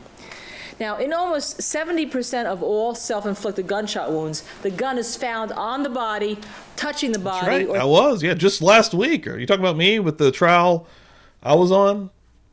I have convicted a person of first-degree murder. 30 centimeters from the body, exactly where the gun was found in this case. And when a gun has been moved, it's normally moved by the police investigating the scene. The gun on this gun would have had spatter on the inside facing grip that would smear as the gun drops to the floor. The same inside facing grip that would have been covered by a hand if somebody else's hand was shooting the gun. But here we saw gun on the spatter on the inside facing grip. Jennifer, if you could just keep that up there for a second. And what's important about that is Mr. Jackson suggested to you that somehow because her wrist had a smear, a little bit of a void, a smear, that somehow that wrist somehow meant that Mr. Spector tried to put that spatter on that gun. Ladies and gentlemen, you look for yourself. That is simply impossible. And it's impossible that the smears would have gotten there, the spatters gotten there, if somebody were holding the grip of the gun as opposed to firing in a self-inflicted classic position. Okay? Because you can't shoot the gun if you're not holding the grip if you're a third party.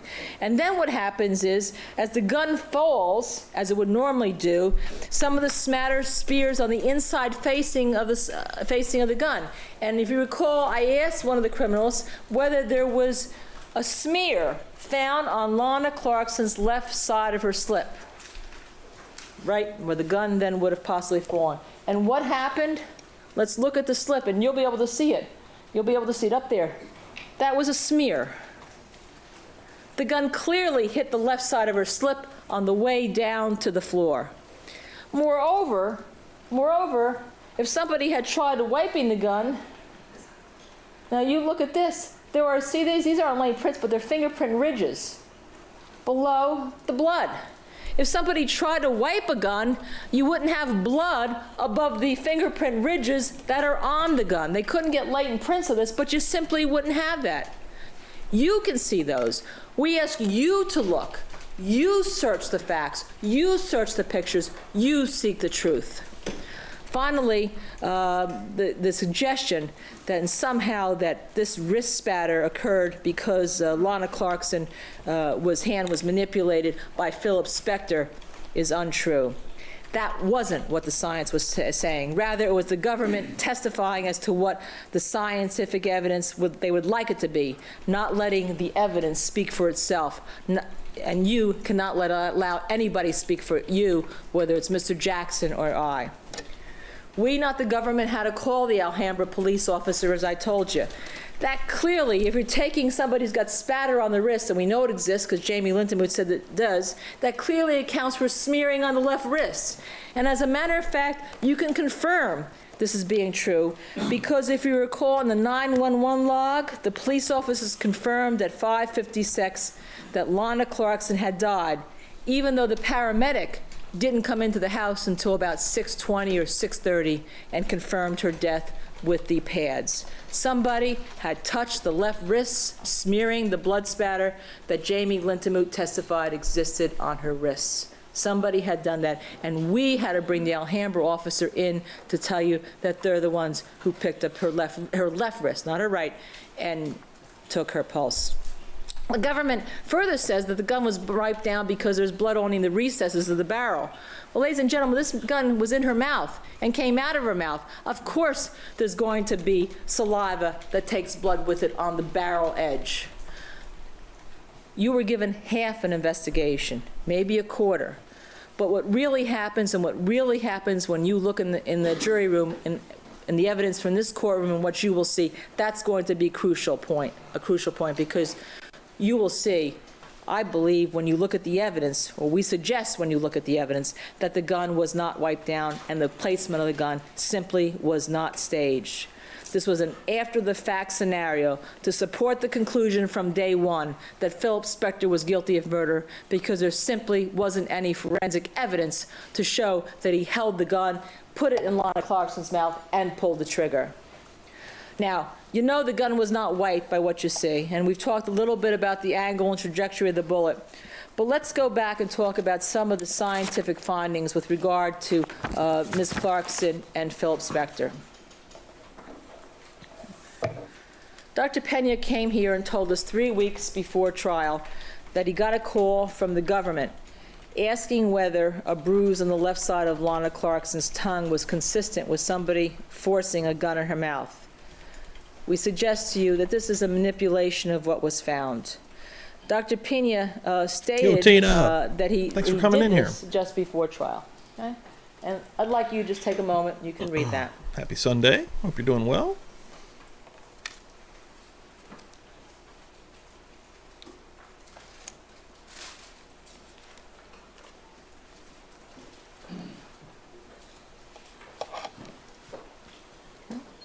Government manipulations. Okay. This is yet another example of how the government has concocted an after-the-fact explanation of the evidence to try to support the conclusion they made. You need a stretch. Just 1 second. No, I can't see it. Can't see it. Should I read it for you? It's up to you, I guess, but it's not clear. Okay, let me read it. Thank you. Question, and the contusion on the tongue that you talked about, you didn't say anything about that being unrelated to the gunshot in your report. Is that true? That first came up with Mr. Jackson a couple weeks ago. Answer, that's correct. And you never amended your report after you talked to Mr. Jackson about that, and you talked to your colleagues concerning that? No. Question, so to the extent that had any bearing on your opinion, it didn't become important. Pammy's done with it. Mr. Jackson actually called Pammy's you made to up her point that mind. out to you. Is that correct? Yes. Again, this is an After 25 votes, we've got a heavy no. Let's just say that 88% to 12%. explanation that's now prior to trial, even though the government had made up its mind within the first 15 minutes that a murderer called. And this, ladies and gentlemen, you go and you seek the truth as to whether or not this is an implausible explanation. Remember, there are no teeth broken, there is no underlying root damage, and the same mirror image appears on the opposite side with a molar imprint of a tooth. You'll have the tongue model in there, and you'll also have the pictures, which are part of the autopsy protocol. And the reason why pictures are taken is to document what people look at, so that when third parties come in and look at it, they can see the same thing. And it's documented that there's a symmetrical wounds on the tongue. It's also documented that there's a lot of other different wounds on the tongue, all twin injuries consistent with gunshot in the mouth. And the forensic pathologists that have looked at that said this kind of injuries are classic. Yes. Can it be called blunt force trauma? Sure. But it's blunt force trauma from the gases exploding in the mouth, pushing things against the teeth. Remember, that explosion cracked the soft palate in the mouth. It's not from somebody merely pushing a gun against one side of a mouth, way back here, even beyond the location of where the stellate wound is. Okay. These are characteristic bruises in the mouth from an intraoral gunshot wound. But you only had half the story when this bruise was discussed, because there's a symmetrical bruise on the other side that gives you the full story. You be independent. You go look at the pictures. Don't take my word at it. You don't have to take the word from any of the experts here. You'll be able to see it. Oh, and the prosecution also mentioned 2 bruises on her wrists. Well, first of all, if you're going to have a struggle, how are you going to hold down someone's 2 wrists and hold the gun at the same time? That can't happen.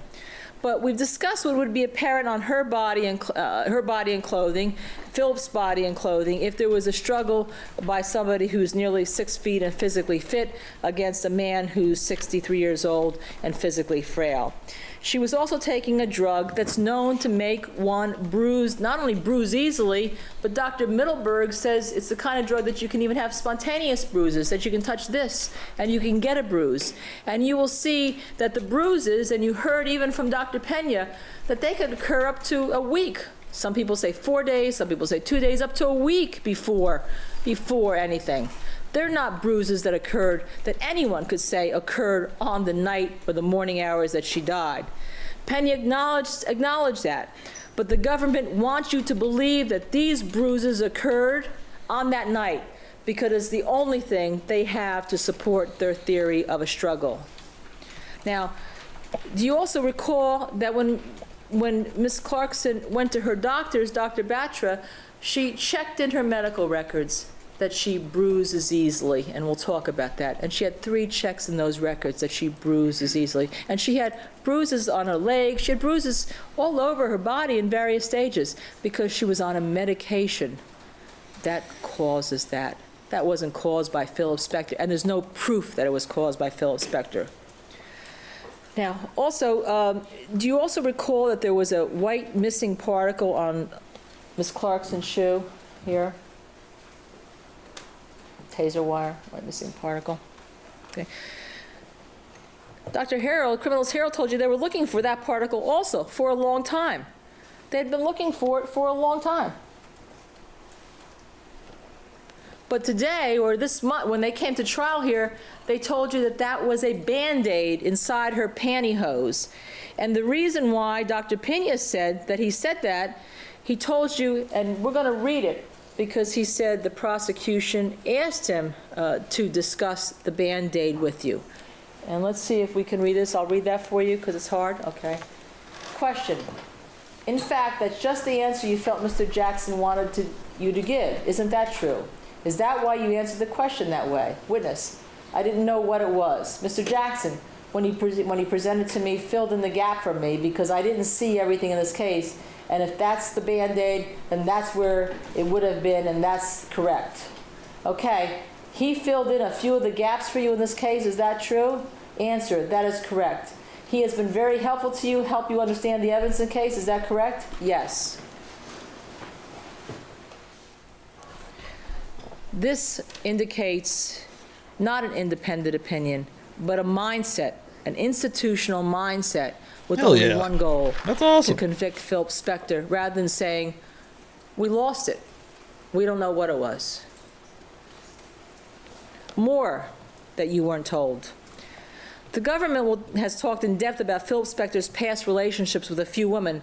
They'll talk in depth when they say they've talked in depth about Mr. D'Souza, but they don't tell you about some of the most important evidence in the case, where Philip Spector actually was, pinpointing the location where he was, supposedly when Lana Clarkson was shot. They can't because, as you saw, when you do it and you pin something down, the evidence all doesn't fit, and it all has to fit. More importantly, there are a few other areas where we suggest that your emotions have been manipulated. Philip Spector asked Officer Juarez of the Alhambra Police Department upon his arrest, and remember, it is us who had to call Officer Juarez from Alhambra to the stand to present him to you, not the government.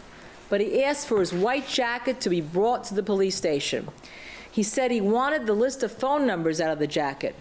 Now, what happened that morning? He was arrested. He was in the police station before 6:20. We know that because remember the EMT visited him. He was booked by the jailer. Holy shit, Idiot Win coming through. Holy hell. Gifting out 10 memberships to the Buzz Nation. My God, who got these things? Sheila Duffy. And also, I'm going to go full screen just so I can pop it up here. When you do become a Buzz Nation member, just like what just happened to a lot of fine folks in the chat, you have the opportunity to join me Tuesday night after Murder Church for a members-only live stream. Every Tuesday night, we have something called the Book Club here, the Buzz Nation Book Club, and you're going to want to be a part of that. Right now, we're over halfway through The Stranger Beside Me, Ann Rule's book about Ted Bundy. And again, we're going to go into a new book immediately after that as well. So yeah, join the book club.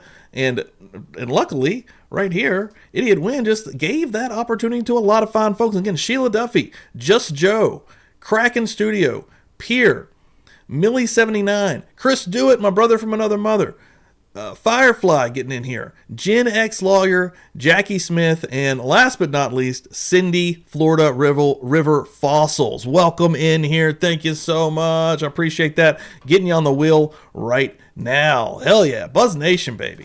He was taken into custody. I love He it. had Thank you nothing so in his much. pockets except that little blood that they Helping talked me out to you about in that tremendously. right pocket of the pants. But I want to show you something. And again, you're going to take it into the jury room. You're going to see it. Wow. This, recall, the jailer said that his personal property 3 away was from a booked in. spin, guys. But he wasn't wearing the white jacket with his personal property. Here's the list. Beers in the chat. Spicy's in the it chat. wasn't Murder in the Church is in the contents chat. of the Hell yes in the release that chat. Detective We get new Lilienfeld members, told you guys. about. Drop them in there. You can see it. We just blew it up for you a little bit easier here. Now, how did that list get out of his jacket and get to the police station so it could be booked as his personal property on February 3rd, 2003? Morning, Joanne. How did that happen? And do you know why it's curious? Because criminalist Keel from the Los Angeles Crime Lab testified that he arrived at Phillips' house at 6 p.m. on February 3rd and that he found the jacket crumpled upstairs in the bedroom. Best folks right here. I'm telling you right now. Supposedly, no one had touched it. Well, ladies and gentlemen, did it take a moped to the police station? Did it call a taxi, that list?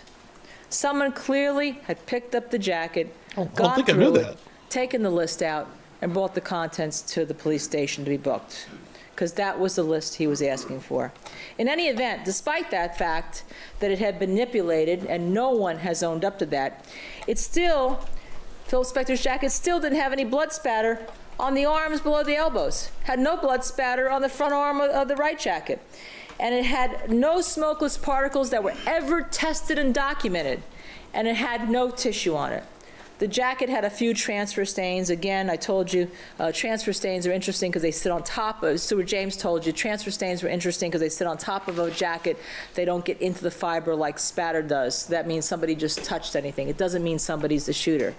We know there are dozens of people in and out of this crime scene, as they called it, a death scene as we call it, before that jacket was collected, because Kyle didn't get there till 6 p.m. at night.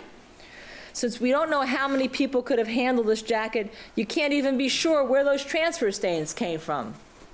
There was testimony from Mr. Renteria that on the left side of the jacket, he didn't know where, never saw a picture, didn't know where a pink stain came from. It wasn't there when it was collected. This is in addition to the dropped Castlemeyer stopper bottle created by Criminals Herald when she was testing the jacket. There was also circles around the apparent blood spots on the tape lift, if you recall, that none of the criminals knew where they came from. There are a lot of things that haven't been owned up to. Does this sound like the careful and proper investigation of a death scene, a crime scene, if they believe that to be the case? Or does this sound like an approach to the collection of evidence because the institutional mind had already been made up by 5:56 in the morning in February 3rd, 2003, that this was a murder and they had their suspect? The white jacket is a very important piece of evidence, probably the most important piece of evidence. Heavily tested, looked at all the time. And yet, even though it's heavily tested, the most important piece of evidence, somebody handled it. What's still more important, that despite that, there's still no inculpatory evidence on that jacket that proves Philip Spector shot anyone, nonetheless Lana Clarkson, on February 3rd. Philip at the hospital. Philip was taken to the hospital that afternoon so he could be poked and probed, plucked and pulled, every section of his body. You remember that? It was kind of icky. They were looking for evidence on him. They were looking for evidence with a trained forensic sexual assault nurse. And what did the investigators learn through that hospital visit? Well, what you didn't hear any evidence that Philip Spector had bruising on his body or any other offensive wounds caused by a struggle with a taller, heavier, athletic Lana Clarkson. The nurse took swabs under his fingernail. Remember, the cop took them back and they were tested by the lab? And no DNA or blood of Lana Clarkson came back to them. They took swabs, they also, as you recall, mentioned, and I should mention, they took cuttings and swabs of Lana Clarkson's fingernails, and they did not have any of Mr. Spector's blood or DNA under them. The nurse also took swabs of the palms of Philip Spector's hands, which did not have blood on them. They took swabs. They're not bloody. But did they come back positive for Lana's DNA? Yes, they did. And why is that crucial? Because it shows without a doubt that Philip did not wash his hands, to take evidence off his hands. Because if he had, her DNA would not still be on the palms of his hands. There is no consciousness of guilt. Either that, or I guess the magic wand didn't work there. Certainly, he didn't wash his hands in the toilet and flush it 7 times. Remember, ladies and gentlemen, the police tested all the drains in the house to see if he was trying to get rid of evidence, and they couldn't find anything. And the nurse couldn't find anything. She looked for bruising to the genitalia area to indicate forcible sex. You didn't hear any of that. She looked for trace evidence, particles all over his body. Remember the police told you she had her light source looking for any type of trace evidence that could be on his body that indicated he was the shooter. And you know by now what that is. Blood, burned and unburned particles, tissue. You know what trace evidence is, probably as best as anybody. He was poked and probed. He was processed and pulled, as I said, to the deepest recesses of his body, and they found nothing. The deepest recesses of his body. Oh my God. Now, what she did do was take a urine sample. The urine sample was not taken after Philip had properly voided, and it was not put in a test tube with preservatives, which is what you'd have to do if you planned at that time on using the urine sample for alcohol testing. If you're using it for drug testing, there's no problem. That's what you put it in that type of test tube. But when the police took it from the forensic nurse, they then failed to refrigerate it. They didn't take a blood sample, and they had him there. They were pulling out his anal hairs. They could have easily taken a blood sample, but they didn't take a blood sample to evaluate him to see whether he was intoxicated. Maybe you can infer because the EMT had already been to examine Philip at 6:20 in the morning at the police station, or 6:30 in the morning, and the EMT found that he did not have the odor of alcohol and not drunk. That EMT, the prosecution, the prosecution of the government would like you not to believe that he was not drunk. He didn't even have the odor of alcohol, as if he had been drinking. You saw the pictures of the House of Blues tape. You saw them yesterday, where he was walking around and he was perfectly fine at the House of Blues entrance. You saw the pictures of the House of Blues where he had to walk up 3 flights of stairs at the end of the time. Kathy Sullivan said he was fine. No one testified that he was drunk, even in any way inebriated so he couldn't move. He was as sober, if I must say, as Judge Fiddler. To fit their theory, the government wants you to believe at the time of his arrest that Philip Spector was drunk. Some of the witnesses tried to suggest to you that he was plastered, like Sophia Holkeen and even Adriana de Sousa. To fit their theory, they want you to believe that when he drinks, he snaps. They go even so far as to rely on the testimony of Sophia Holkeen. Remember Mr. Jackson mentioned in his opening about this, and mentioned it again yesterday. But when Kathy Sullivan, who was there, and you saw Kathy Sullivan, and you'll be able to judge her as the investigators because you saw her having a statement taken from her in this courtroom, wanted water. Sophia Holkeen said that Philip Spector said, and again, excuse my language, quote, "Just order a fucking drink, won't you?" But Kathy Sullivan herself testified that when she ordered the water, Philip was very nice and said, "So you want to go home, don't you?" Ladies and gentlemen, who do you believe? Well, in that instance, I believe he's probably the opposite there. Like, I do that with the defense and the state here. It's, jury room, because you'll remember how they each testified. And I think that when you discuss it, you will be able to make your own findings, which is what we ask of you, honest and truthful, open discussion, so that you can seek the truth. Now, let's going back to this. Had a blood alcohol test been given of Philip Spector, we would know the answer to the question definitively of whether he was drunk, how much he had to drink, et cetera, et cetera, et cetera. That would have been scientific. That is the scientific way to do things. That's what law enforcement officers do every day when they arrest somebody who they think is for drunk driving. You heard that the testing here done was specifically unreliable because you usually don't test urine for alcohol. So any result you get out of it is suspect to begin with.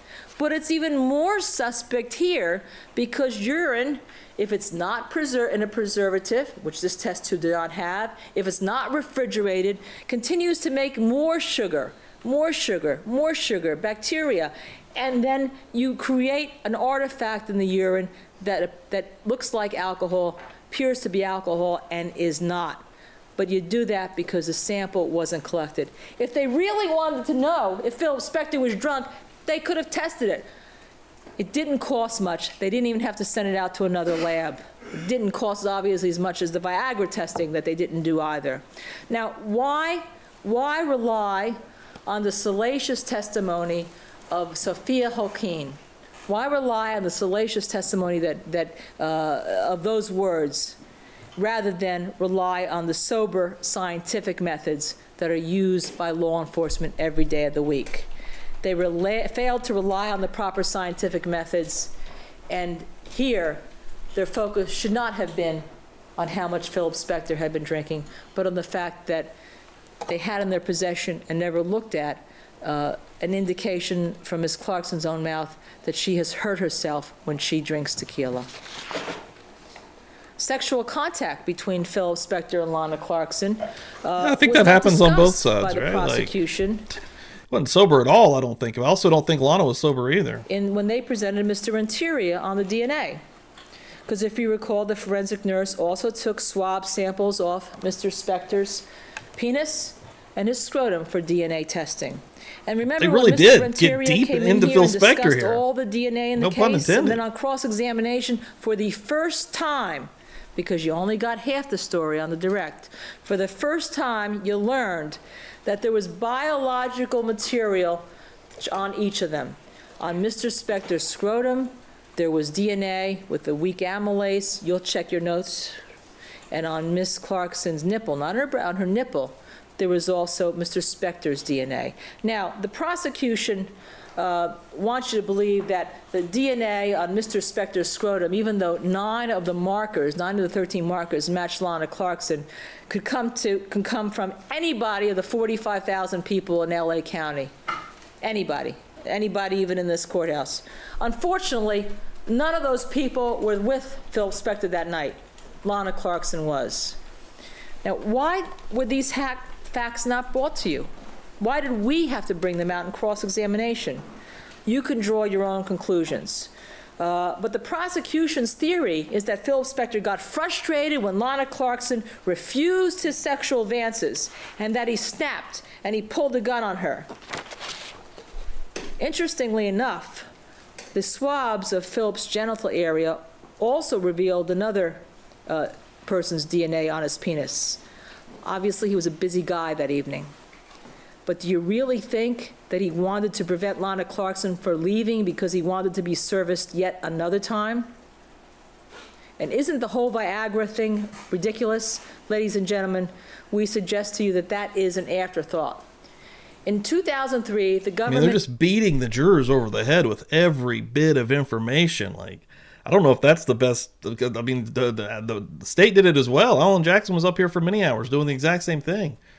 It's a lot. It's too much. Had Philip Spector's urine. They had it tested for drugs. They had it tested for alcohol. And they found, when they tested it, Prozac, topiramate, and Neurontin, the drugs that cause the neurologic tremors that Dr. Middleberg came in and discussed with you. They didn't test for Viagra. Why? They told you that it was too expensive to test. They'd have to send it out. Well, ladies and gentlemen, if you're doing a murder investigation and you believe that the motive is that this man took Viagra in order to have sex with somebody and then got refused and killed her, you certainly would want to test for Viagra. You go in there as objective investigators. Wouldn't you want to know whether that packet was from that night or not? Wouldn't you want to have the actual fact rather than the supposition or the speculation? And that's the reason why the state of California, again, with its billion-dollar budget and a high-profile case, wants to tell you that they tried. They didn't test a piece of evidence that they thought was a major piece of evidence because it was too expensive. That is an add-on theory. That is the institutional government feeling of a mindset trying to sell you a story on all these ancillary things because the science, the real science, is against them. So a short recap. Philip Spector's DNA on Lana Clarkson's nipple and Lana Clarkson's DNA on Philip Spector's scrotum. Need I say more? And by the way, there is no indication of any forced sexual contact between either of them, or else you would have heard it from the sexual assault nurse forensic examiner. Let's move on to GSR. I mean, he could have got aggressive before they got that far, especially if they're already messing around. You know, that's something that we can't know, right? It's almost, maybe you shouldn't even be talking about it anyways, but that's something that we really can't know. I don't know. Remember I told you that the DNA on Philip's hand, Lana Clarkson's DNA on Philip's hand, shows he didn't wash his hands. Now let me discuss with you why that's important with respect to another element, gunshot residue. Mr. Jackson told you that he was tired of gunshot residue. Well, gunshot residue is very important because you don't look at it in a vacuum. You have to look at it with all the other evidence or lack of evidence. You can't just look at it in a vacuum and say, okay, I'm discounting it. If Philip Spector fires a gun in Lana Clarkson's mouth, he is going to be completely inside that cone of up to 2.5 feet that you saw where those things occur. It's going to be in that cone, in that cloud. Certainly, his right sleeve of his jacket is going to be right in that cloud. And you know that you can see elements of burnt gunshot. Remember this, you can see elements because there is both burnt and unburnt powder in gunshot residue. And in the primer residue, that's where you have to test for the barium, the antimony, and the lead under a scanning electronic microscope. But you can see a lot of the particles without that. Remember, on Mr. Spector's clothes, there are no particles of gunshot residue. Now, despite what the government tried to get you to believe, gunshot residue on clothing is pretty hardy. You heard it from Dr. DeMaio, again, the lead expert on gunshot deaths in this country. You would have to believe that every single particle on his jacket, on his shirt, on his pants, on his arms, on his hair, on his face, every particle would have fallen off. You were told in the government's opening that Mr. Spector must have washed his hands off. Well, if you believe that Mr. Spector, that Philip fired the gun first, then of course you have to have an explanation for why it's not there. It fell off, he washed his hands off, whatever. But ladies and gentlemen, there would again be more than none. Gunshot residue, unlike on the hands, absorbs into the clothing. It goes into the clothing. And those same gases that propel the gunshot residue in propel it back out. And it would be embedded in that right arm, embedded in Mr. Spector's jacket, and it wasn't. And they scoured every inch of Philip Spector's clothing for trace evidence. And one of the things they were scouring for was burnt and unburnt particles. Those are a type of gunshot residue,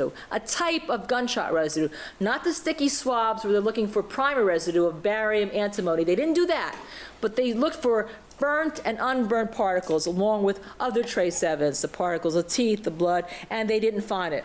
And here again is the government's convoluted thinking. Philip Spector fired the gun, so all the particles must have fallen off, instead of saying there's no gunshot residue on any of his clothes, so he didn't shoot her. Immanuel Kant, the philosopher, once said, reject the greater miracle. Which is the greater miracle here? That Philip Spector defied the laws of physics and biology again, as he did with spatter and tissue, by somehow avoiding every single speck of gunshot residue that exploded in the gaseous cloud, or that he isn't the shooter. Don't look at GSR in a vacuum. Now, because he had nothing on his clothes and no trace evidence discovered by the nurse in his hair, which clearly shows he was beyond the 2.5 cone of feet, and no other biological materials, the government looked to the one particle on his hand and said, well, that doesn't prove he wasn't the shooter. Remember, he had one specific particle on his hand. The government would have you believe that this almost total lack of GSR is due to the fact that he then washed his hands, along with, I guess, everything else falling off his clothes. But remember when I told you that he had Lana Clarkson's DNA on the palms of his hands? Again, how is that possible to wash away her blood, but not her DNA, and then wash away all the gunshot residue, but leave the DNA on her hands? You can't have it all the way. It's not possible. It's there because he didn't wash his hands. He didn't wash gunshot residue off. He even put some of his hands in his pocket. He had some blood there. He didn't wash his hands off to try to hide anything. Now, the FBI, along with almost every other law enforcement agency in the country, and Mr. Dow talked about many of them, reports a solitary particle of GSR as a negative finding, negative finding.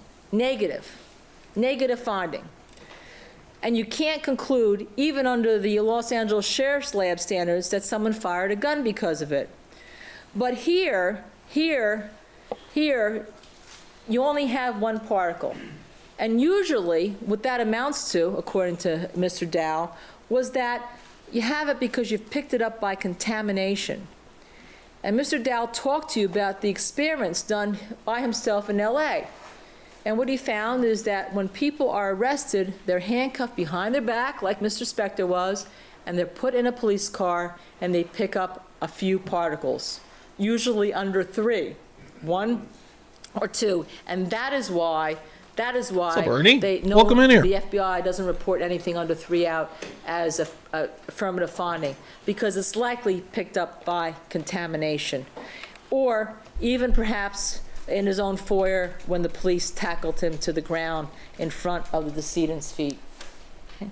Now, Philip has one particle of the primer residue, that's the barium, antimony, and lead, and nothing else. Again, nothing on his sleeves, his clothes, his ears, his face, or any part of his body.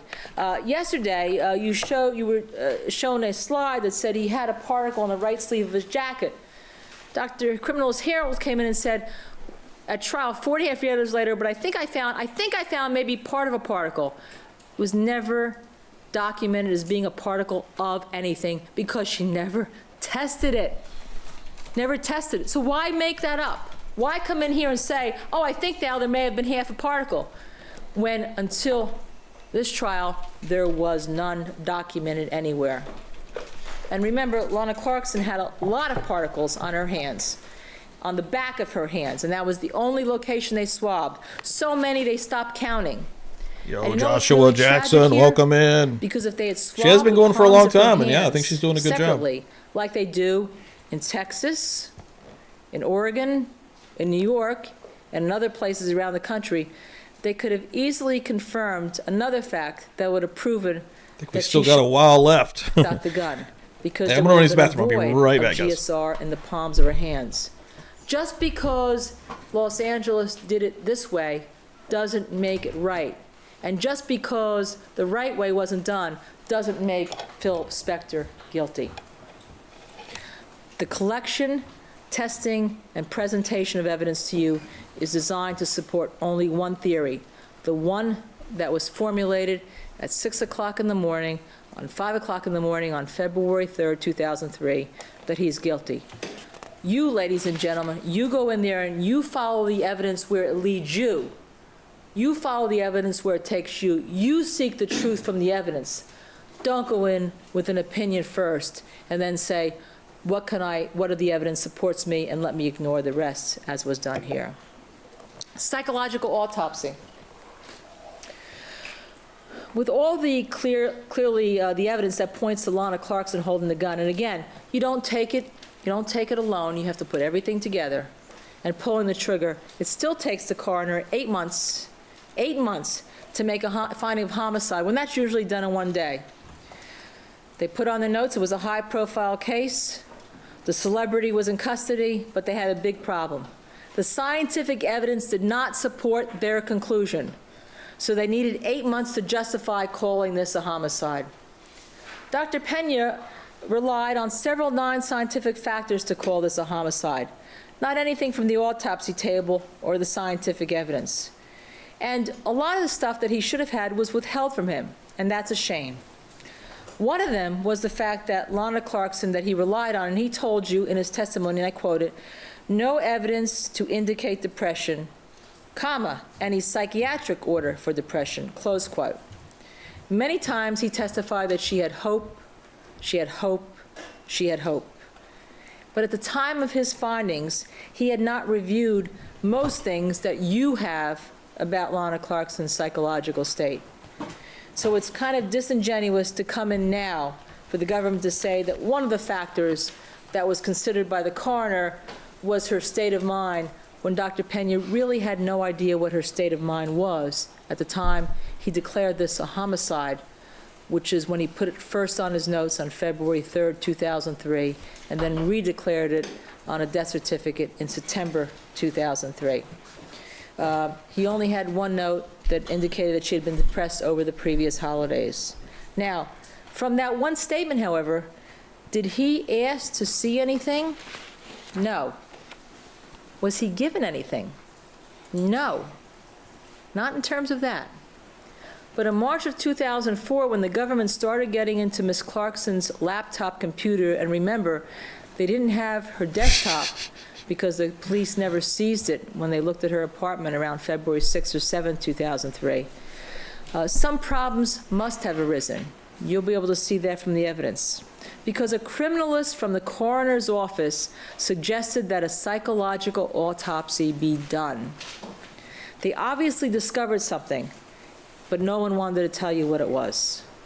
Now, a psychological autopsy is a medical procedure, you heard, where in conjunction with the coroner's office, professionals, psychologists, mental health professionals, psychiatrists, from, I think Dr. Pena said USC, but you'll go back to your notes and check, go back and try to discover if there's something in decedent's background would explain the actions of a person hurting themselves, accidentally, intentionally, but explain the actions.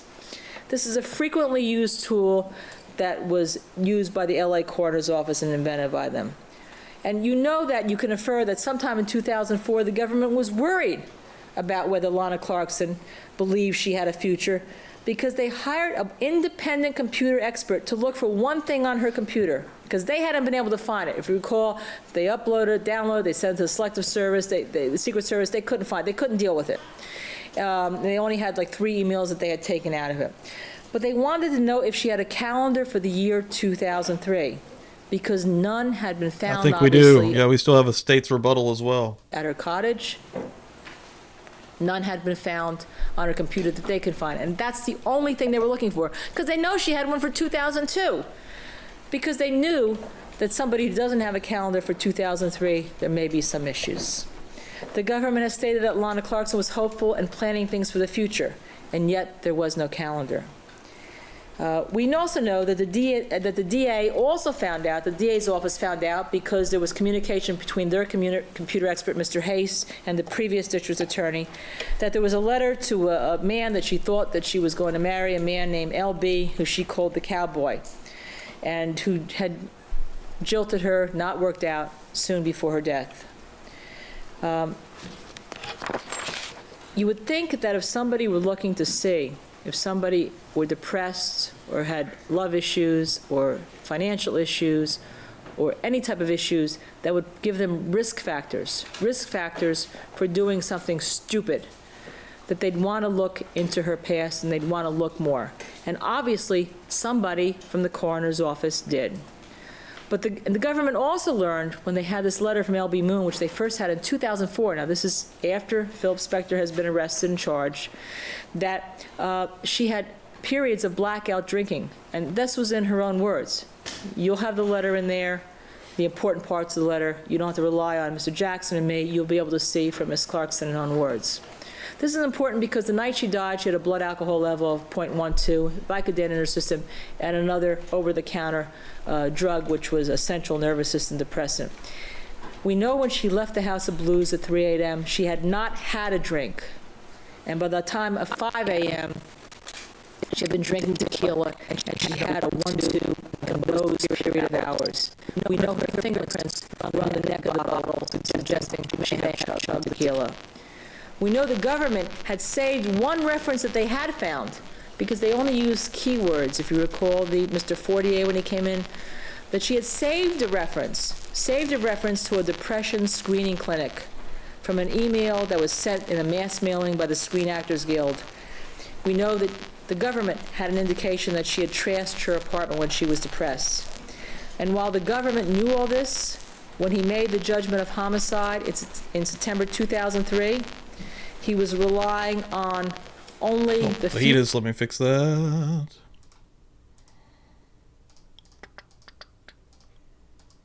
Two medical records he had to her personal physicians where she claimed that she didn't drink and lived a healthy lifestyle. And you can use your own judgment, ladies and gentlemen, whether people lie to their physicians or not about whether they have one or two drinks or are social drinkers. They also knew that from her records that she'd been on a medication a long time that causes people to bruise easily or spontaneously. In fact, if you recall, as I mentioned before, there were 3 check marks on the bruises easily. And they also had the Chuck It email, which was one of the few emails that they had, again, because they had I was back down here and it wasn't while I was up to the bathroom on the fajitas. problems with her computer. Fajitas are rarer than they used to be. It used to be more constant, so that's a good thing. At least. That she was going to tidy her affairs and chuck it because it's really too much for just one girl to bear anymore. That's from December 2002. So for whatever the reason, according to Dr. Pena, he hadn't seen most of these records at the time of his autopsy. He hadn't seen most of these, but an experienced criminalist, Mr. Stephen Dow, suggested I might psychological... I'm back on my diet, and fajitas is one of my major diet meals just because it's fucking just meat and veggies.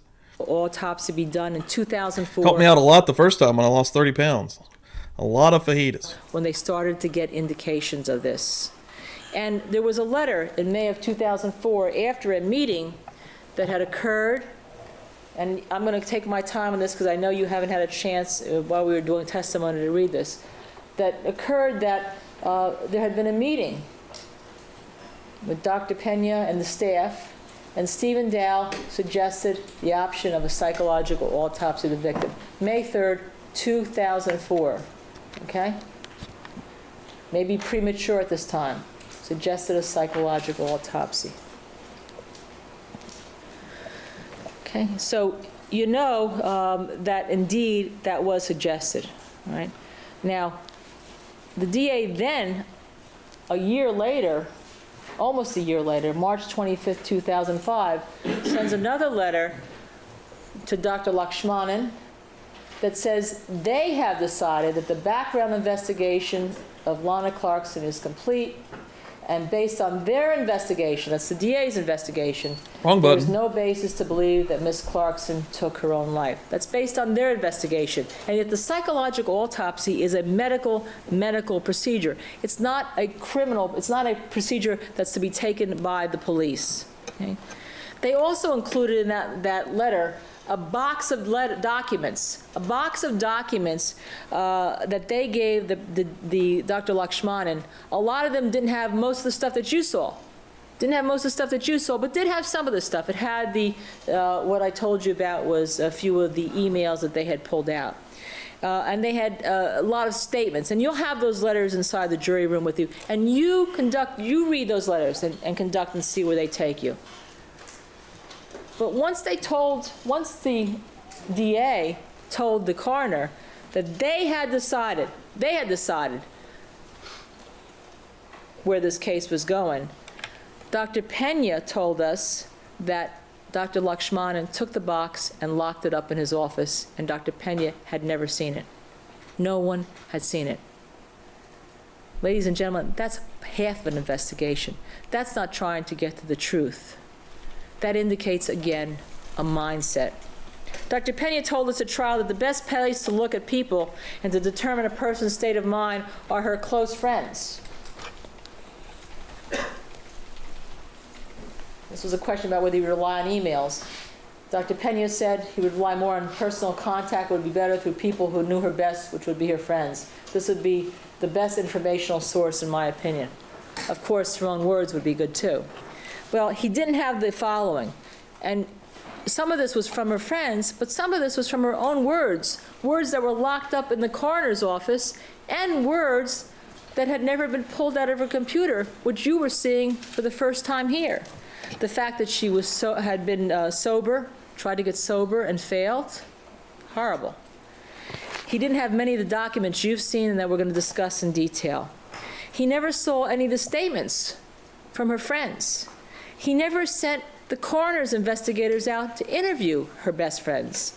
He never learned that her romantic relationship had just broken up, that she was back on alcohol, and that she was addicted to medication. While he told you he thought she had hope, He had no indication of the destitution and desperation that you have seen that she was feeling. Nor was he told, apparently, because the DA didn't even give him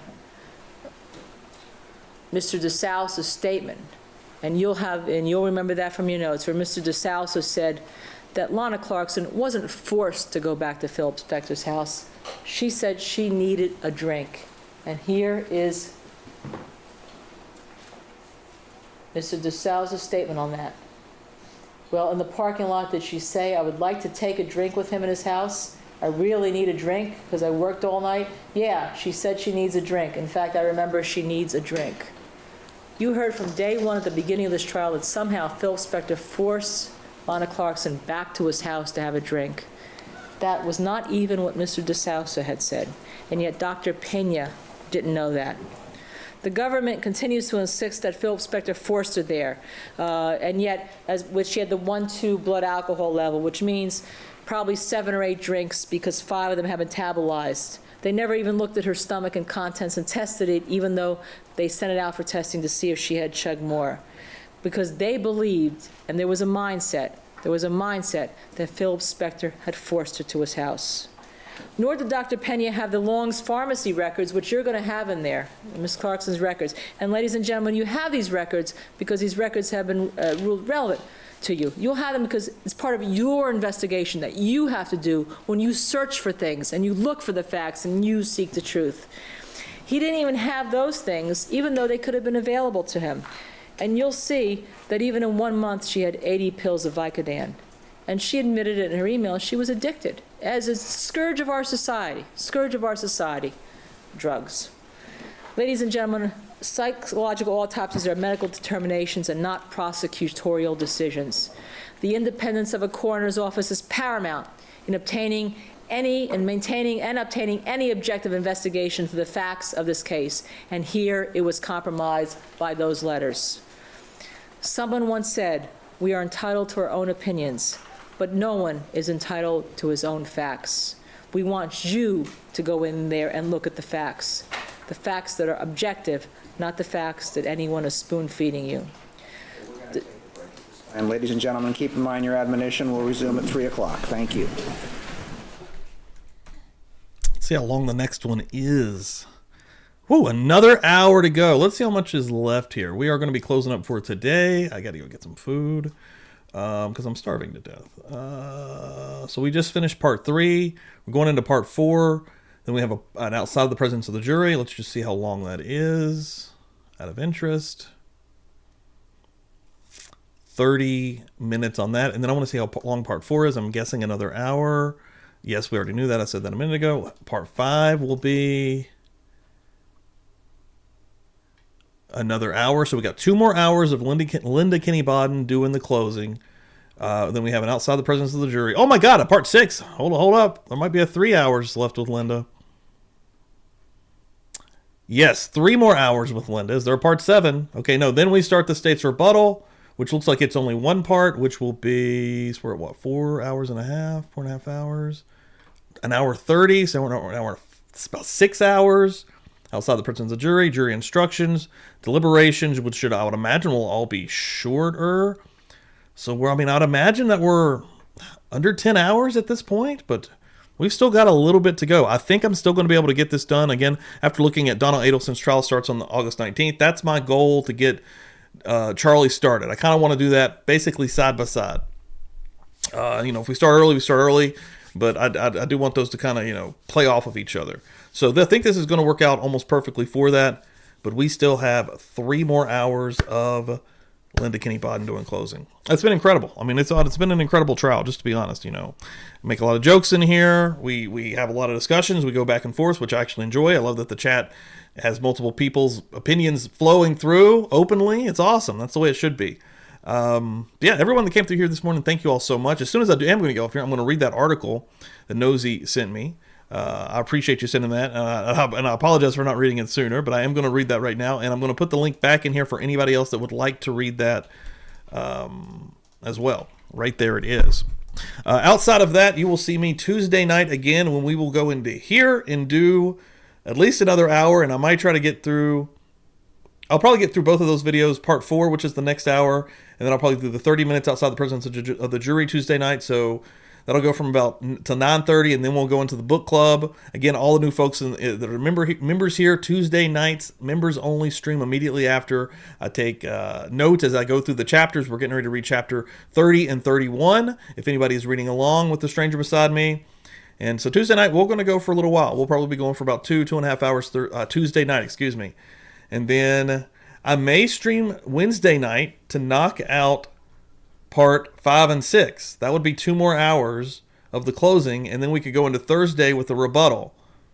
So I think I may play with that. And then honestly, by next Sunday morning, which will be the 17th, so that'll be right on the cusp of Donna Adelson's trial starting. Honestly, it may do it the same exact time. I may Tuesday the 19th may be when we start that, if I can play this out right. So we'll see how it works out, you know. But other than that, also tonight, 6 p.m. Eastern, I have a second channel. It's called Wrestle Plunge. I stream professional wrestling. We have a lot of fun in there. Again, if that's not your thing, I get it. But I do stream that every Sunday night at 6 Eastern. And we're going through the entire year of 1989 from Memphis Wrestling. It's a regional promotion that was aired in a very, specific location: Indiana, Tennessee. I'm sure, I think Kentucky got this as well. We do that every Sunday night. And Simi Sharp comes in there. A lot of fine folks come in there. Wildside usually holding it down in there as well. But I'm actually going to send you there right now. So even if you don't come back tonight, maybe you could give it a like ski, help it out a little bit. So I'm going to do that right now. I think I've got that set up already, don't I? Well, if I don't, then I've hyped up nothingness. Oh yeah, I did. Here we go. So we'll go into that. Again, I know that's not everyone's cup of tea coming out of true crime, but yeah, wow, what a morning. What a morning, yeah. Got a little singing. Give you a little singing. Working on a will right now. Everyone that came through here is super generous. I really appreciate it. We will try to get that will finished up Tuesday. One more look at this poll that I put up just before we leave out here today. 31 votes. Nice. Has Linda's closings changed anyone's mind? Right now we are at no, 84%, and yes, 16%. And I think she's done a really good job. Everyone, again, we're going to get through this thing, and we are freaking close. All right, we're very close. Thank you, True Crime. I hope you have a great day as well. Idiot Win, thank you very much. Nosy Rosie coming through here. Sheila coming in from Ireland, baby. Love it, love it. All my crew. Sinead coming through here. All of it, baby. You guys are the best folks. Wildside coming through here. Looking through here to see what I may be missing. Hopefully nothing. But yes, what a morning. I'm going to go get some food. Incredible. We're getting through this thing. It will be over, at least within the next week-ish. My God. What a journey it's been. That's all I can say. But I do not regret it. I mean, I started this thing originally because of the Alan Jackson, Karen Reed connection. But it has been an absolute incredible stream. I started this before Linda Kinney Bodden had a YouTube channel. Think about that for a minute. All right, everybody. Love you guys. Have a great Sunday. Let's go. Pittsburgh.